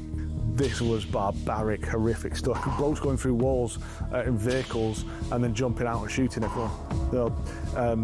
His WhatsApp picture was him with a mask on, with a gun like that. You're in a tent with this guy. I'm in a tent with this guy, and actually he's just showing me this stuff. I'm just thinking, this is not the kind of bloke you want to be coming to the UK.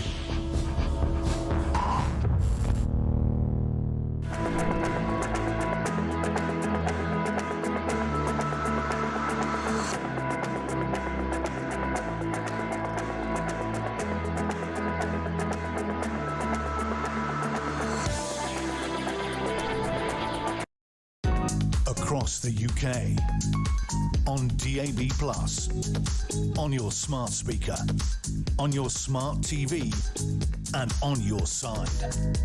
This is Talk.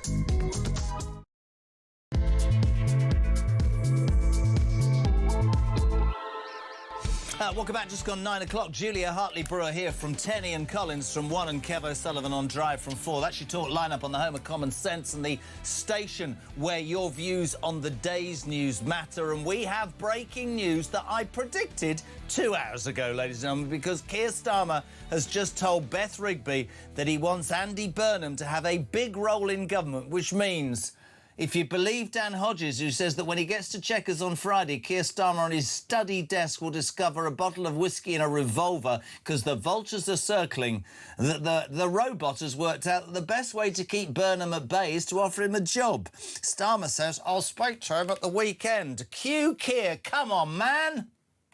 Would you bring Burnham back into your cabinet? Oh, Andy's a great asset, and yes, I want him to have a big role in government. Are you going to call him at the weekend and invite him back into your cabinet? Well, I'm sure I'll talk to Andy after the weekend. Of course I will. I've spoken to him many times in recent weeks, and when I came into politics in 2015, it was Andy Burnham's team that I joined, and we worked very well together. He's a huge asset. He's been a fantastic mayor in Manchester, and if he comes back into Parliament, and I hope he wins in the by-election, he'll be a fantastic asset for our party and for the country. Sorry, could I just jump in? I know I don't I'm not a journalist and I don't get things like some of the best journalists do, but didn't he block him from standing a few months ago in Gorton? And didn't he say, I don't want him in Parliament? Because he had a job to do or he was concerned, but now he wants him back in the cabinet. It's over, Keir. It's over. I feel like all of this is making me very anxious. Morning, Helen. Hi, I just wanted to mention something about anxiety because lots of people are claiming PIP, apparently, saying that they've got it. Well, there's feeling a bit nervous and a bit worried, and then there's actual anxiety. Now, actual anxiety is a totally different thing, and I know. So actual anxiety is dry heaving, actually being sick. It's shaking all over. It's not being able to think straight. It's going hot and cold. It's not being able to leave the house. It's that sort of thing. It's not just feeling a bit worried and nervous. That's normal. Everybody feels that. You know the difference when you have actual anxiety. You really do. So I think people need to realise what it is. Completely agree with you, Helen. Fantastic, fantastic. Reg, I bet the King of the North is really upset this morning knowing that he's no longer the most handsome man or would-be MP in the Commons because, ladies and gentlemen, I don't know if you heard the news. He was keen to ring me and tell me last night. Richard Tice has been voted as the sexiest man in Parliament. Let's say a very good morning to his future wife, Isabel Oakeshott. Hello, Isabel. Did he actually ring you to tell you? Actually, I think we should set the scene for Isabel this morning. Could I have some music, please? Takes me back. So you, Isabel, are on the show today because the man that you purport to love and that you are going to marry later this year has publicly admitted that he's keen to take Kemi Badenoch out for dinner, which is what happens when the best-looking male politician wins and the best female wins. And I just wanted the audience, to know how this was making you feel, Isabel, this morning. Well, first of all, what's making me feel a bit old is that music. You have to be a certain age to recognise what that is. And you did, didn't you, Oakeshott? You did. I did. It takes me back to being 17 at school, and we used to listen to it. Was it called Our Tune? And then Simon it was like Bates with Our Tune on BBC Radio 1. Oh, was it Simon Bates? I thought it was Steve Wright in the afternoon. No, that was Mr. Angry from Purley. No, look at me, I'm showing my age. How do you feel about Richard being voted the best-looking man? I mean, do you feel that you're a very fortunate lady to be with him? Of course I do. But what I also feel is that I do not want this man's ego to get any more inflated than it already is. And I have had to gently and diplomatically remind him that there is not actually that much competition. You know, it is actually quite a small place, the House of Parliament. We were getting messages saying the name's Tice, Richard Tice, and Richard enticing, and it's the hair thing. I noticed the hair had been all flicked back this morning. Oh, he loves it. Yeah. He loves it. And does it impact? I mean, are you okay? It's important in this new world of caring and sharing. Is this impacting? I mean, are you anxious as a result of this? Do you want to claim PIP? I'm actually thinking of applying for some PIP, maybe some benefits, because it just gives me such a feeling of insecurity, you know, Jezza. I just feel, I wouldn't go so far as to say the dry heaving, and I know that's a real thing for some people, but I just have this profound anxiety when I see him leave the house in the morning, and I'm thinking maybe taxpayers' money might help me. I think you should take on Pip, and I can't imagine. Yeah, listen, I just want you to know our hearts are with you. I think he was going, don't mention it, don't mention it. I feel him. But listen, it's quite an accolade, and I liked the Nigel Farage comeback, pushed into second, and he went, maybe it's the stresses of leadership. Isabel, great to have you on. So much to talk about, but I was talking to Dan Hodges in detail. We seem to have been talking about Starmer and how long he's going to last for bloody months. But it's a great piece in the Mail this morning from Dan, which says he's going to arrive at Chequers at the weekend to discover a pistol and a bottle of whiskey on his desk, because it really is the beginning of the end. And I jokingly said to Richard half an hour ago, can you imagine if Starmer's that stupid that he thinks by offering Burnham a cabinet job that everything will go away? And lo and behold, he's just told Beth Rigby that he wants Andy to have a big role in his government, and I'm going to call him over the weekend, which is a bit weird because he banned him from standing in Gorton and Denton, didn't he? Well, it's also completely naive. I mean, Andy Burnham had a big role. It was called being Mayor of Manchester. It's a job that he really enjoyed, and he thought he was good at it. And he's not gone through all of this just to come back down to London and be in Keir Starmer's cabinet. I don't know what planet Keir Starmer is on, that he thinks that is somehow going to buy Andy Burnham off. We all know what Andy Burnham's agenda is here. He is after the top job. And he's not going to be, oh, well, all right, I'll take a job as, I don't know, Minister for Environment or something. I mean, it's just not going to happen, is it? No. Even if he was offered to be Chancellor, it wouldn't happen. And he'd take that job anyway. When he was Chief Secretary to the Treasury many years ago, he hated the job because it just wasn't, economics just isn't his thing. He's a very intelligent man. But even that, which is the second biggest job, would not buy off Andy Burnham. And it's not just buying that off. You can't be saying for bloody years and months what you want and then letting down your supporters by accepting. I mean, I'm sitting here thinking, is it Starmer trying to call his bluff? But either way, I mean, what's going to happen is going to happen. But what I wanted to talk to you about as well on from that, and again, Richard and I were talking yesterday, and he was talking about the tea rooms, and I'd said this name before I spoke to Richard. If you look, and you'd know this more than anybody, actually, if you look at all these sort of leadership campaigns, be they Labour or Conservative, whatever, there's always somebody who comes from nowhere and has some say in this. Yeah. And I just believe John Healey is that man. I don't know why I think it. Well, I'll tell you why I do, actually, because I think Red Wall MPs will go, geez, we're right up against it. We're going to go further left, borrow more money, raise more taxes. Maybe Healey, Al Khan's, whatever, that combination would be able to hold on to all sides of the party for a while longer. I don't know what your thoughts on that are.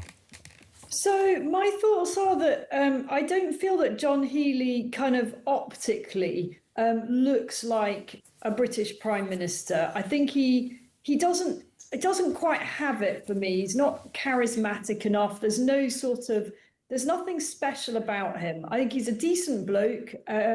But I think he's of the calibre of, frankly, Andy Burnham or Sadiq Khan. I think Al Khan's is a much more interesting prospect. And is there any way that there might be some kind of unusual deal between them whereby it's actually the younger man that runs and John Healey is sort of lending all his supporters to Al Khan's, that it's a joint thing, but actually with the more junior person being the front person. I think Al Khan's is a much more interesting figure.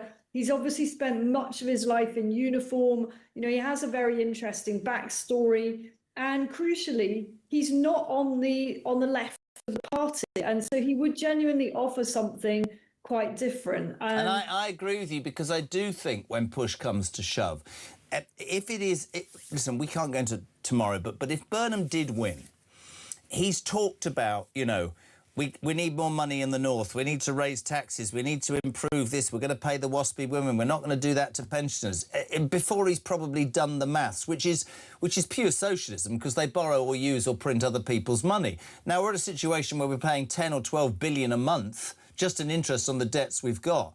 Maybe those Red Wall MPs will wise up and go, no, we can't do it. I think it'll be fascinating. My only question about Al Khan's is, I mean, he was in the military, the parachute regiment for 24 years, active service. He's ripped, he's tall. How the hell did Richard Tice beat him in that competition for sexiest MP? Well, obviously, Jeremy, I'm very biased. I've never given Al Khan's face or physique the slightest bit of attention, so I couldn't possibly give you an answer to that. How many times did you vote for Richard? Well, there might be a steward's inquiry. I mean... I love this. I love her. All of that to come. We were touching upon this morning, and people thought I was making this up. There's a story, a great story in the Mail about PIP. 500,000 now claim PIP for anxiety. A really good voice note for a woman, Helen, who had genuine anxiety, and I really wanted to play that because I think it's an absolute con job that people can, you know, fill out a form, box tick, no face-to-face interview, and get 6 months off work. But we found out this morning there's benefit payments in this country, Isabel, for acne, bedwetting, constipation and tennis elbow, and I'm not making it up.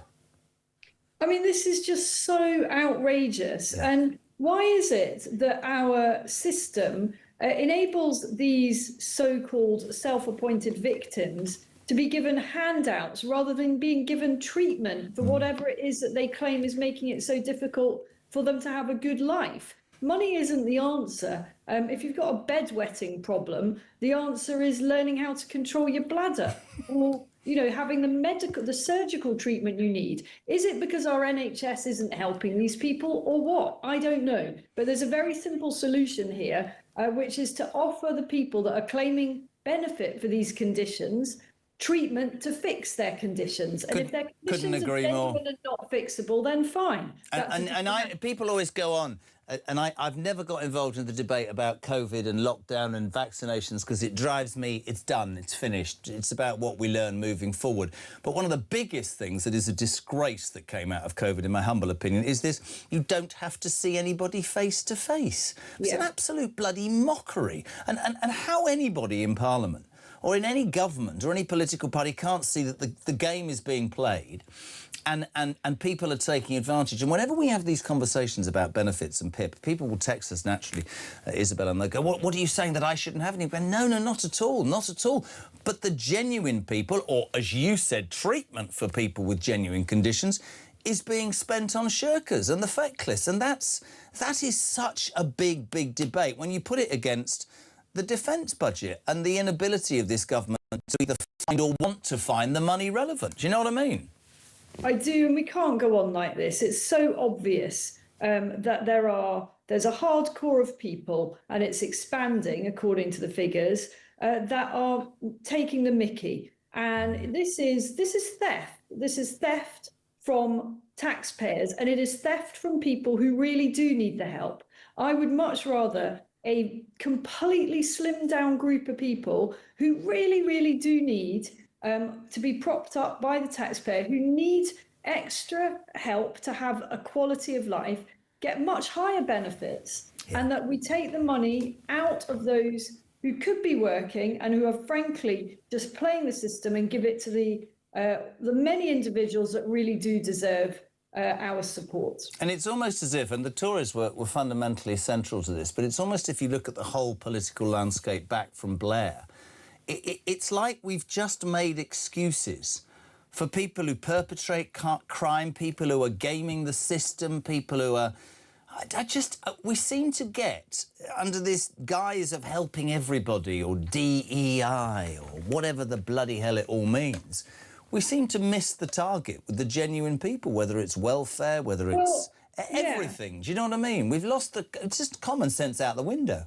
Let me tell you just how aggressive the disability group lobby is. You know, I understand that they feel under siege and that they have a job to do, which is rightly promoting the interests of genuine claimants. But if you venture into this subject in writing or on broadcast, you know, you are hit with a torrent of aggressive complaints, some from organisations, some from individuals.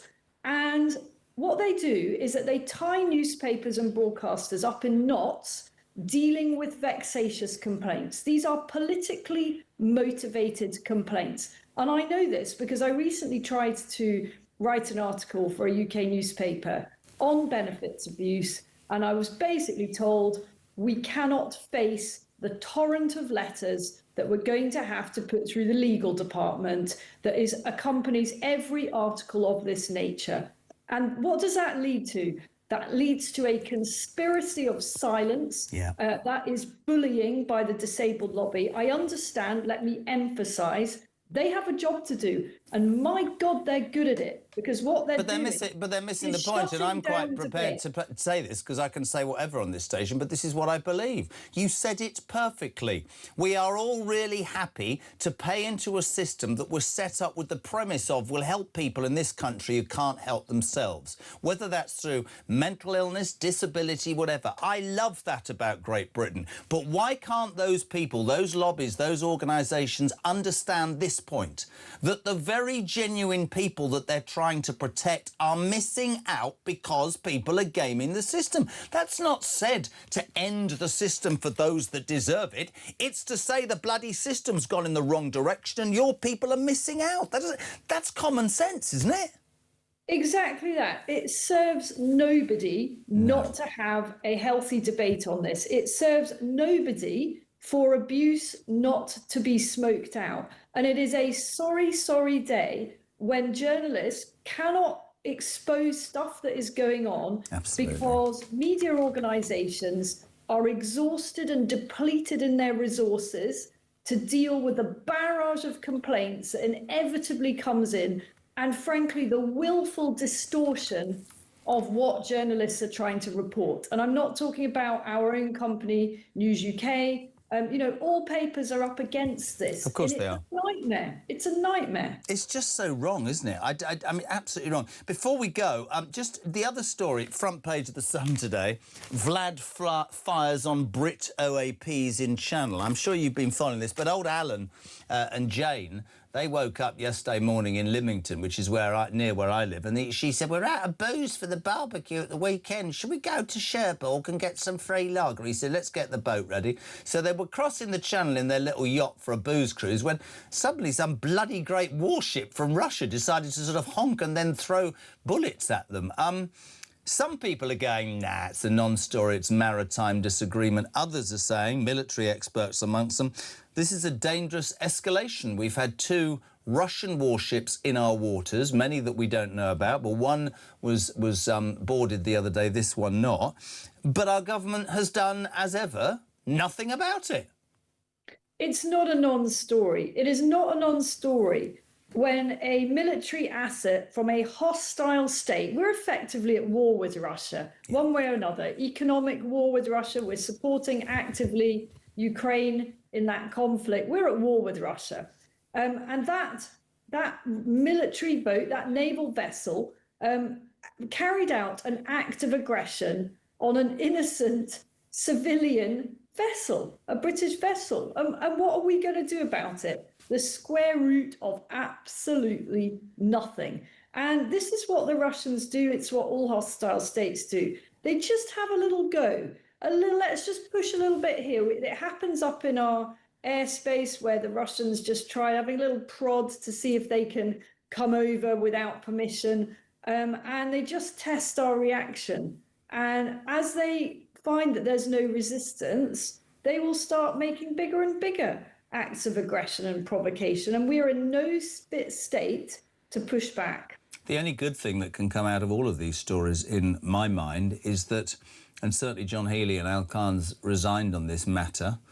By the way, and I have to say, I say every time, the Tories did this for 14 years. It was an easy attack for millions, well, for loads of politicians. We're at a Cold War, let's cut defence spending. It has come back to bite us on the backside. And again, a bit like immigration, Isabel, I think the British people will wake up to this as well, and something has to be done about the money that needs to be spent on defending an island, for God's sake, right? You're our international editor. What does the world think of the United Kingdom right now? Not an awful lot, I imagine.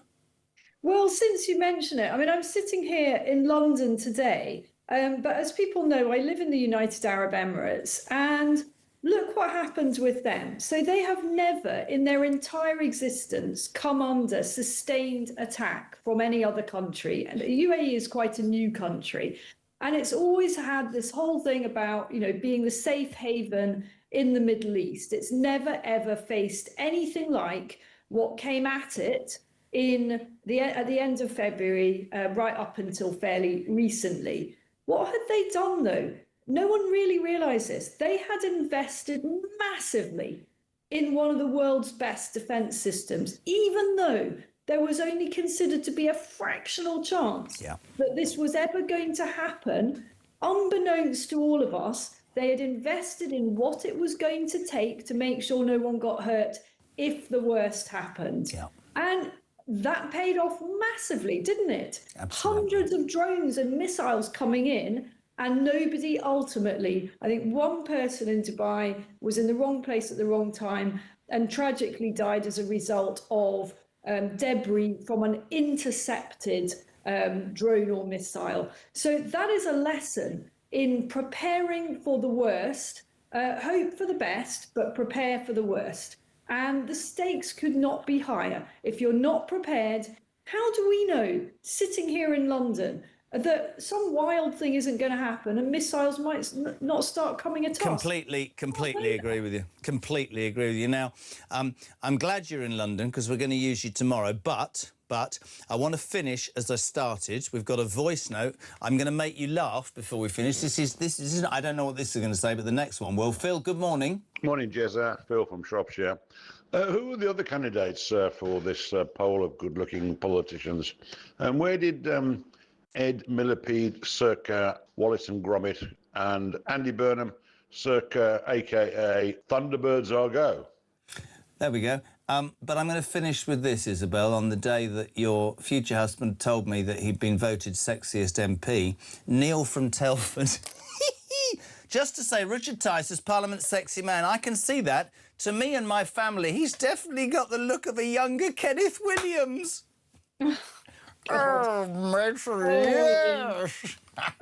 dear. The answer is that they were all eligible, but as I said, there wasn't that much competition really, was there? So let's keep the man's ego in check, shall we? You're amazing. Listen, we love having you on, Isabel. Thank you. We'll speak to you tomorrow. Talk's international editor in London, Isabel Oakeshott, 9:25. We're live across the United Kingdom. Julia here from 10 o'clock. If you want to be on, 0344 499 1000. Text to 87222. Back in 3.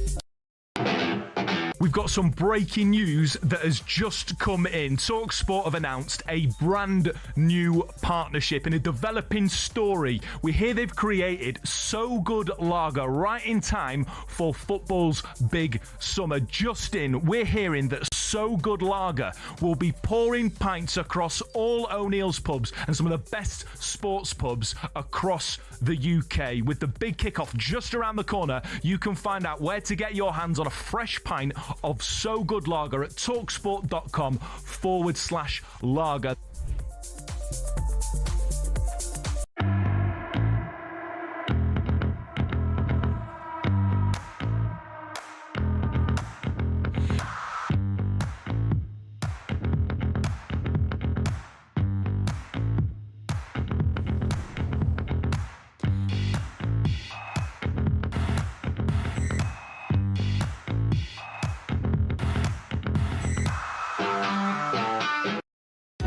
Across the UK, on DAB+, on your smart speaker, on your smart TV, and on your side.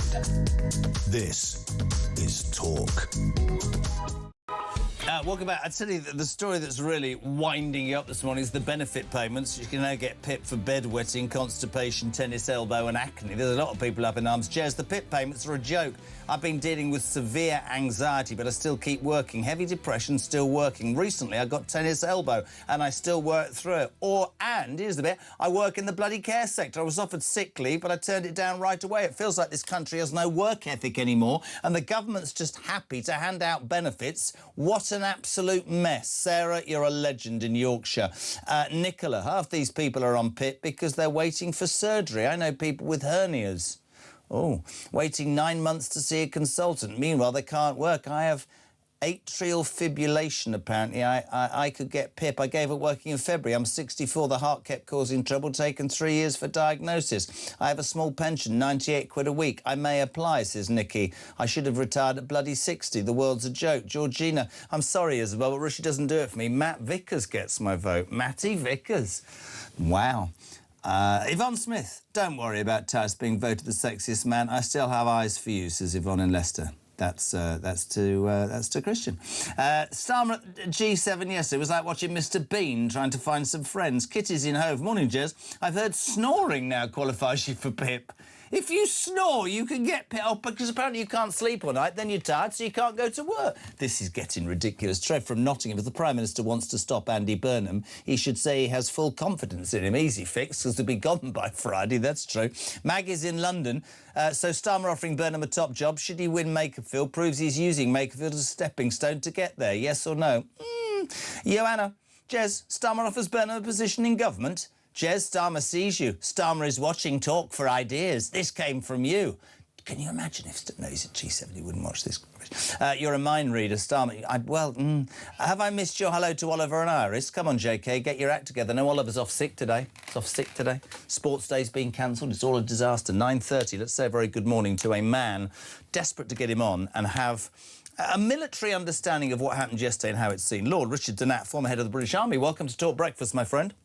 Hi, Jeremy. Good morning to you as well.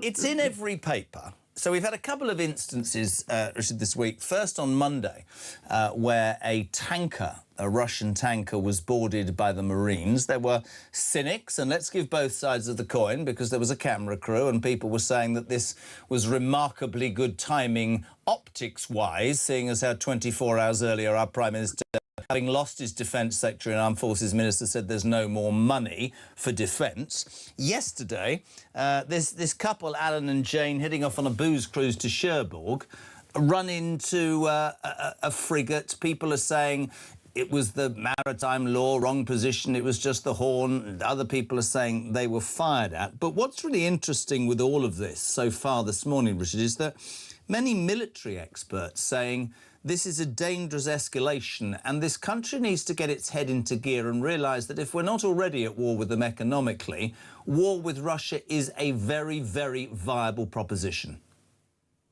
Yeah, well, Jeremy, you raise a whole lot of issues there. I think as far as the boarding of the Russian Shadow Fleet tanker is concerned, that was an action which we should have taken a long time ago. Yes, we can be a little bit cynical about the timing. I think it helped make the Prime Minister look good, but it was the right thing to do. It was a complex operation and it was very well carried out.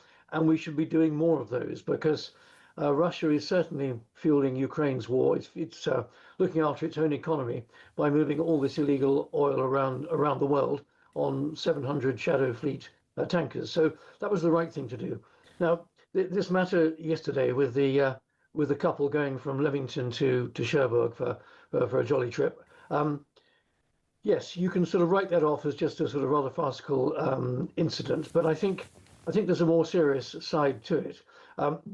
The Russian warship was loitering in the channel. It's been there for quite some time. It's part of the sort of escorting of the shadow tankers.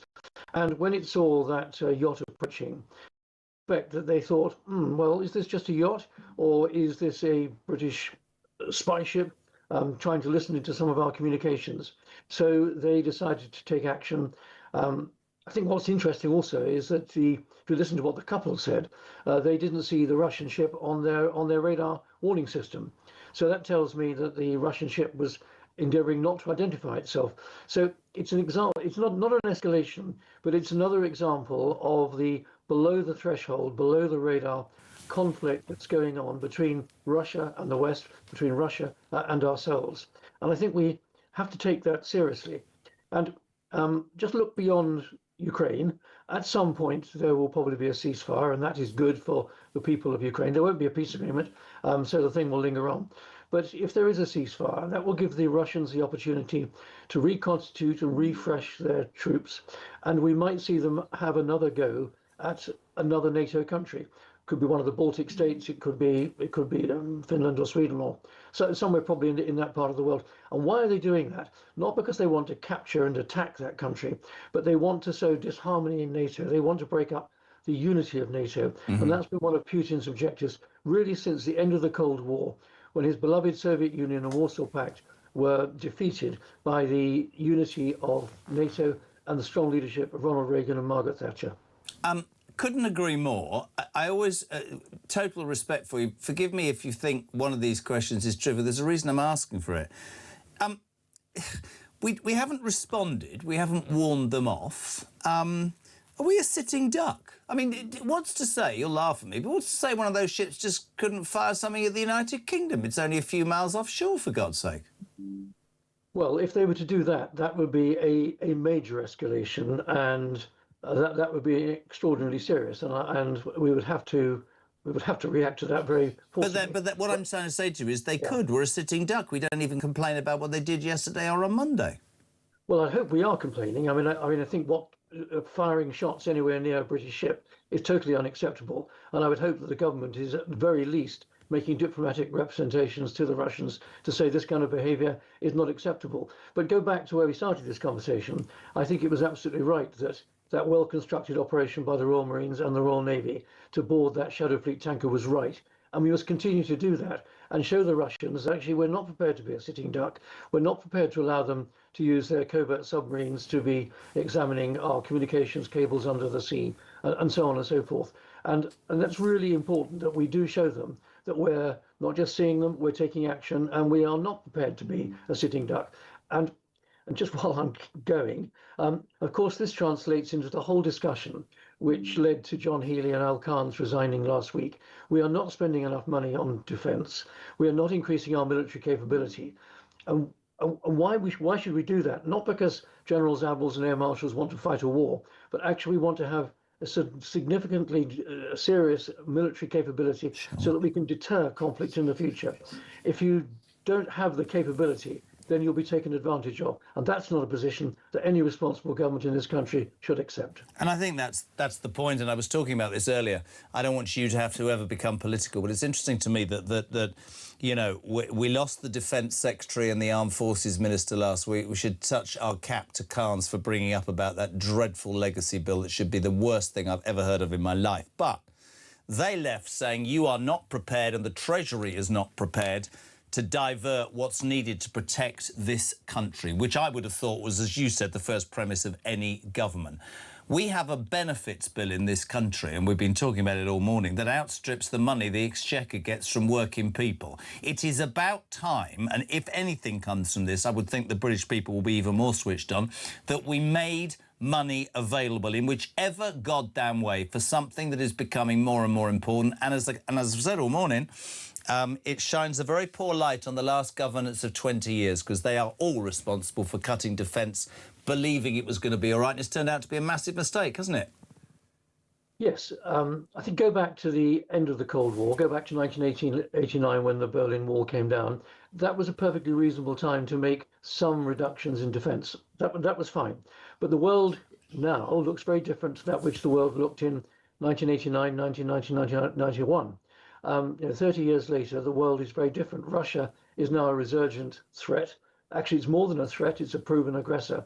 And there are other threats to our security more widely in the world. So the days of taking peace dividends are long gone. And if you're not going to take peace dividends and you need to build up your military capability, you've got to put more money back into defence. And of course, the discussion that you're having this morning, and I listened to the last part of your discussion with Isabel just now, the benefit system has got completely out of hand.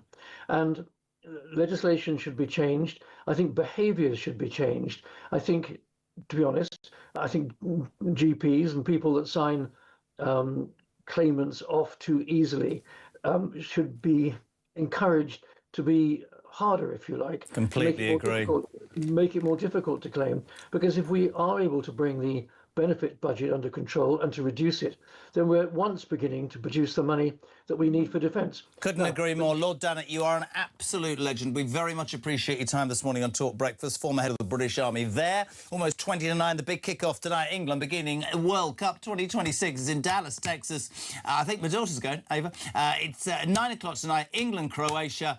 And the main man, Harry Redknapp, next on Talk Breakfast.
Across the UK, on DAB+, on your smart speaker, on your smart TV, and on your side.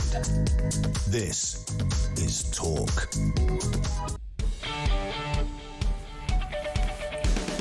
I just won't learn. Never eat a biscuit during an ad break. It doesn't work at all. 20 to 10.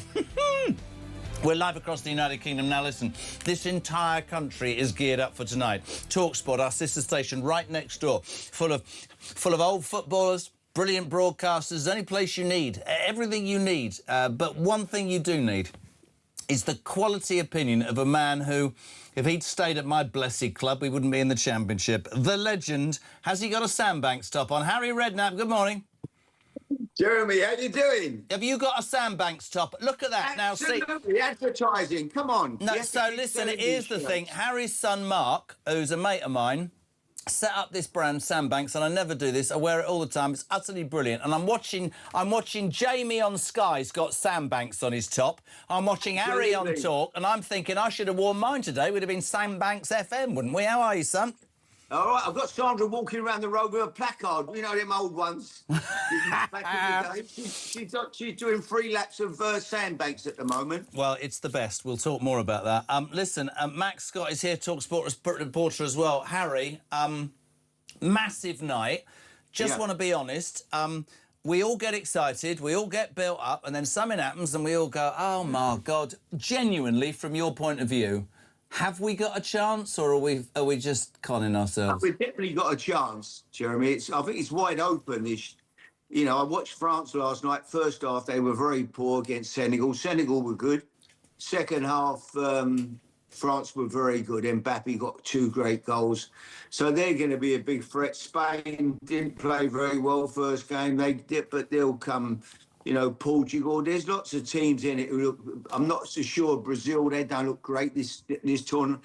But England certainly. When you've got Harry Kane in your team up front, you know you've got to have a chance, haven't you? I thought, and let's bring Max in as well if we can split the screen with Harry. I thought, guys, that one of the interesting things about Tuchel's when he picked the squad was that he left behind what I would call some really good players like Foden, like Palmer, Trent Alexander-Arnold, as we call him, or Trent Derby. He seems to be going, Harry, on the work, the team ethic, right? That the whole, like, it's not about superstars, it's about playing to the team. We've always asked the question about the golden generation, Gerrard, Lampard, Redknapp, Scholes. How did it not happen? Does this squad look to you like more of a team? I don't know, I'm just asking. No, I'm not sure. I mean, I'll be honest, if I was a manager and I'm sitting on that bench and 20 minutes to go and we're getting beaten, and I'm looking for I look behind me and look at the subs and think I've got to make a change. I'd like to see, you know, there's players there, Foden, Palmer, Bowen. They're players that you think, you know, they might just turn the game for me. I think to leave them out the squad was a big shout. But listen, if we win it, the manager, no one can argue, he'll be proved 100% right. If we don't go at least to the semi-final, then he'll be questioned. And you know what happens when you're the England manager. We've seen it over the years. The people have, you know, he'll get almighty stick. There's no doubt about that. That's the way it works. But if he wins it, fantastic. No one could argue with what he's done. Max, thoughts? You, Harry and I, may be seen as old, sandbanks ridden and cynical, but I'd love to think we got a chance, but it's driving me mad. It always drives me mad, mate. And it'll continue to drive us mad until the World Cup final happens, and if England are in it, they win it. I mean, that's the perennial issue for England, and I think Harry's absolutely right. It all rises and falls on Thomas Tuchel. What England fans want to see is that there's a marked difference between the England under Gareth Southgate, which, let's make no bones about it, was relatively successful. He got England further than any other manager since Alf Ramsey on a consistent basis. Yep, never quite got there, though, but he never got it over the line. And so what England fans want to see, rather than a drab 1-0 win, is they want to see something emphatic, something like we saw from Argentina last night, something like we saw from the French in the second half. And I think the key player is Harry Kane. And Harry, I'd like to ask you, surely this is Kane, Captain Kane, in the best form and the best physical shape of his life, because it seems to me he's been wrapped in cotton wool by Bayern Munich. He's had a 2-week winter break. He's scored 60-odd goals in a League Cup double in Germany. Surely this is the time for him to come to the fore. Absolutely. I mean, as I say, you know, we're so fortunate really to have him. And I think he certainly, you know, he surely should be if he has a great World Cup, he'll win the Ballon d'Or. He should be winning the Ballon d'Or. I mean, what a season he's had. So to have him up front, he scores, he's a leader. You know, we've got a great chance while he's in the team for sure. But I still worry about us defensively, Max. I look at the back four. I'm not sure it picks itself. You know, they've all got question marks. Reece James, I love him, good top player, but you know, can he stay fit? John Stones, love him, great footballer. Injured and missed most of the season with injury. Can he stay fit? There's question marks all over that back four. Are they good enough? Are they going to stay fit? That's going to be a problem. Up front, no problem. You know, excellent talent, and we've got Harry, as I say. But it's defensively that I'm concerned about us, really. You said something interesting about Argentina. I'd like you on this, Harry, both of you, really. When I was a kid, right, the old man's a rugby fan, and he used to say about England, it was always tight and sharp, and you might win 6-3, but they never played expansive rugby. And then I don't know whether it was the 90s or the early 2000s that suddenly they started playing expansive rugby and they won the World Cup. Strikes me, Harry, right, that whenever England go to a tournament, the shackles, the fear of losing seems to outweigh the fear of playing attractive football and either winning or going down with a smile on your face. Being beaten 4-3 is not the answer. We're going to lose 1-0 or 1-1. Can you ever see us taking the bloody shackles off and going, do you know what? There's been so much disappointment, let's just give it a go, man, you know? Well, I think it depends who the manager is, Jeremy. That is the key, isn't it, really, how he wants to play, you know? Is the manager going to be bold enough to go and do that? Do you think he is, Tuchel? Do you think he's bold? Do you think he'll play expansively? Well, I don't know. I mean, he hasn't been bold in not taking Palmer, not taking Bowen. You know, they're real talents who can change a game for you, who can do something special, and he's left them behind. So, is he going to be like that? I'm not so sure he will be. I think he probably will make us difficult to beat. So, but let's wait and see how we go. And the first game tonight, Croatia, great chance to get off to a winning start. They're a team that have produced fantastic players over the years. Luka Modric, still their best player at 40 years of age. But they're a European team that are not top level anymore. It's a great chance for us to get off with a win tonight. Let's have a prediction, Max. What do you see tonight, Ben? I'm going to say England 2-0. I think they'll probably get like an early goal in the first half, maybe a little bit drab throughout, and then a late goal in the second half. Harry Kane to score. That's how I think it's going to happen. Croatia, though, traditionally, in 2018, knocked England out of that semi-final in the World Cup. Good old West Ham boy. That's going to be a difficult one. Harry, can I just ask you, because you mentioned the team selection. Yesterday, we heard that Tino Livramento has been sent home with a calf injury. And look, I'm behind Tuchel. I really am. I do think he's got something about him. However, the squad selection has baffled me, Harry, and you've named it, Jared Bowen, Cole Palmer. For me, Morgan Gibbs-White. Granted, I'm a Forest season ticket holder, but for me, he was the player in form. But yesterday, instead of bringing in a fullback, right, he brings in Trevor Chalobah, who's a centre-back. And meanwhile, you've got Lewis Hall at Newcastle, who's one of the most, for me, wronged players in this England roster, you could say.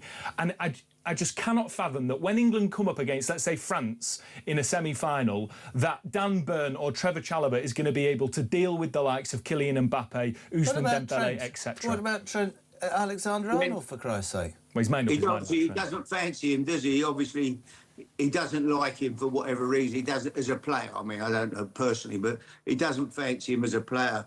Otherwise, he would have called him up. I think Chalobah is he's been called up. I think he may be on the list of players that they tell me that Chelsea are looking to move.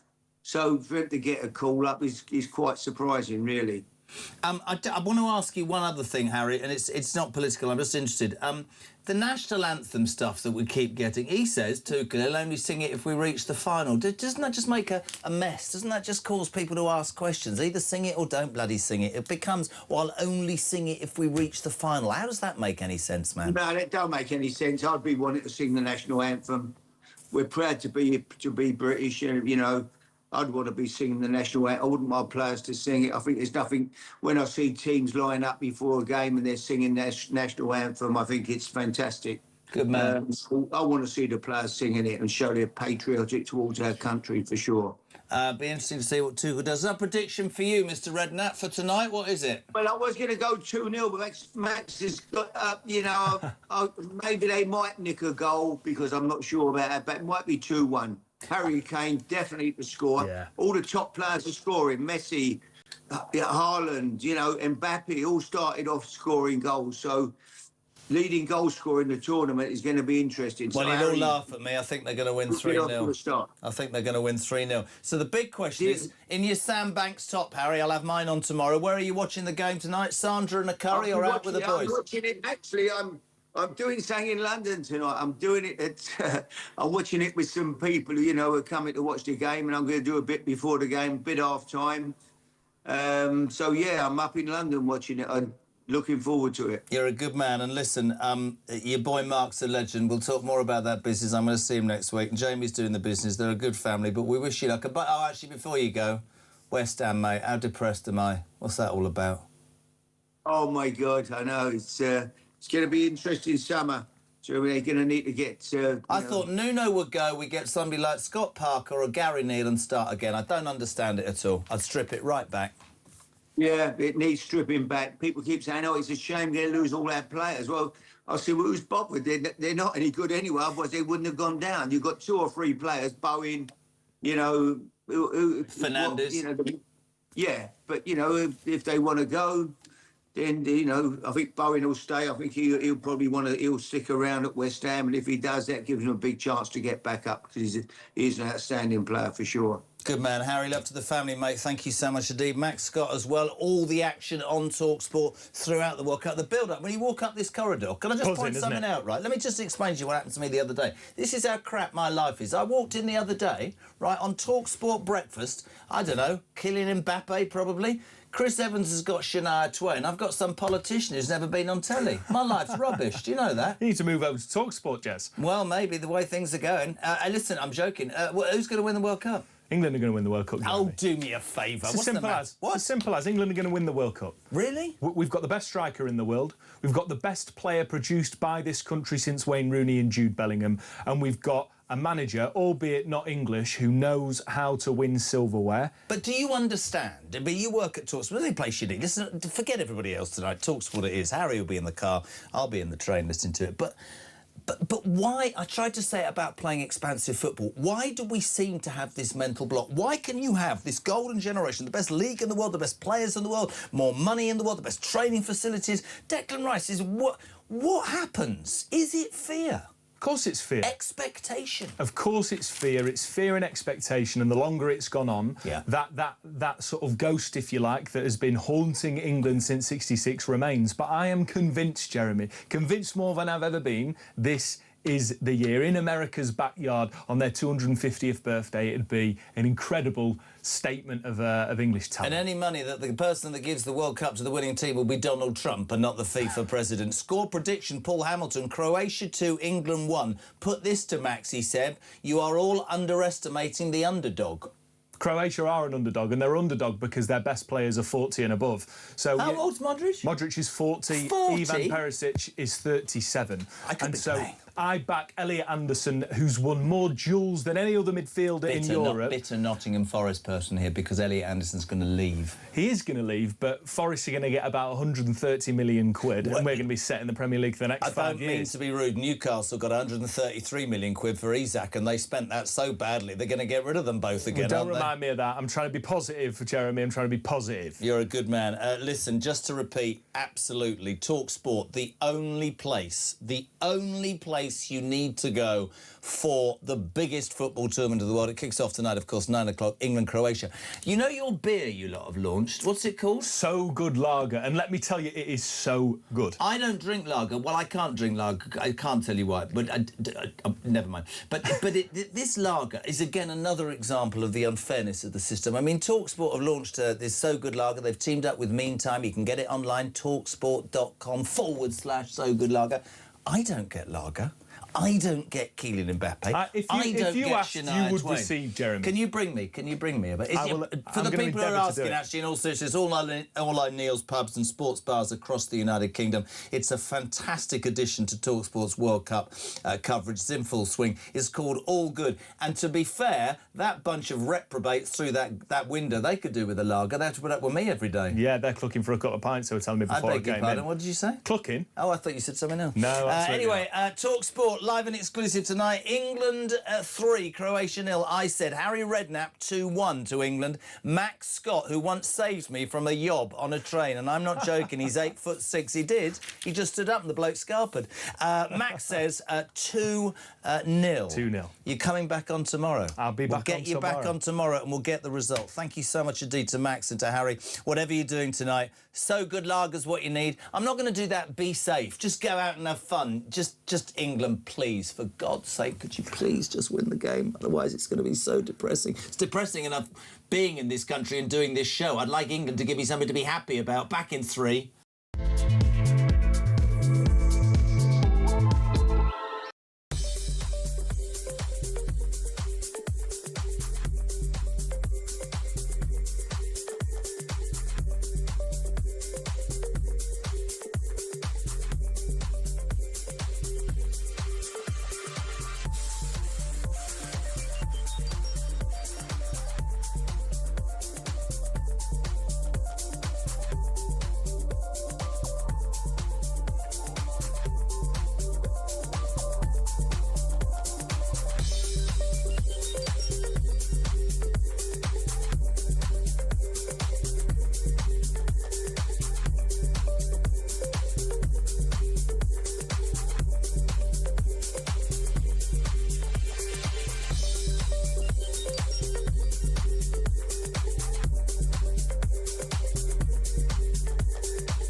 got some breaking news that has just come in. talkSPORT have announced a brand new partnership in a developing story. We hear they've created So Good Lager right in time for football's big summer. Just in, we're hearing that So Good Lager will be pouring pints across all O'Neill's pubs and some of the best sports pubs across the UK. With the big kickoff just around the corner, you can find out where to get your hands on a fresh pint of So Good Lager at talksport.com/lager.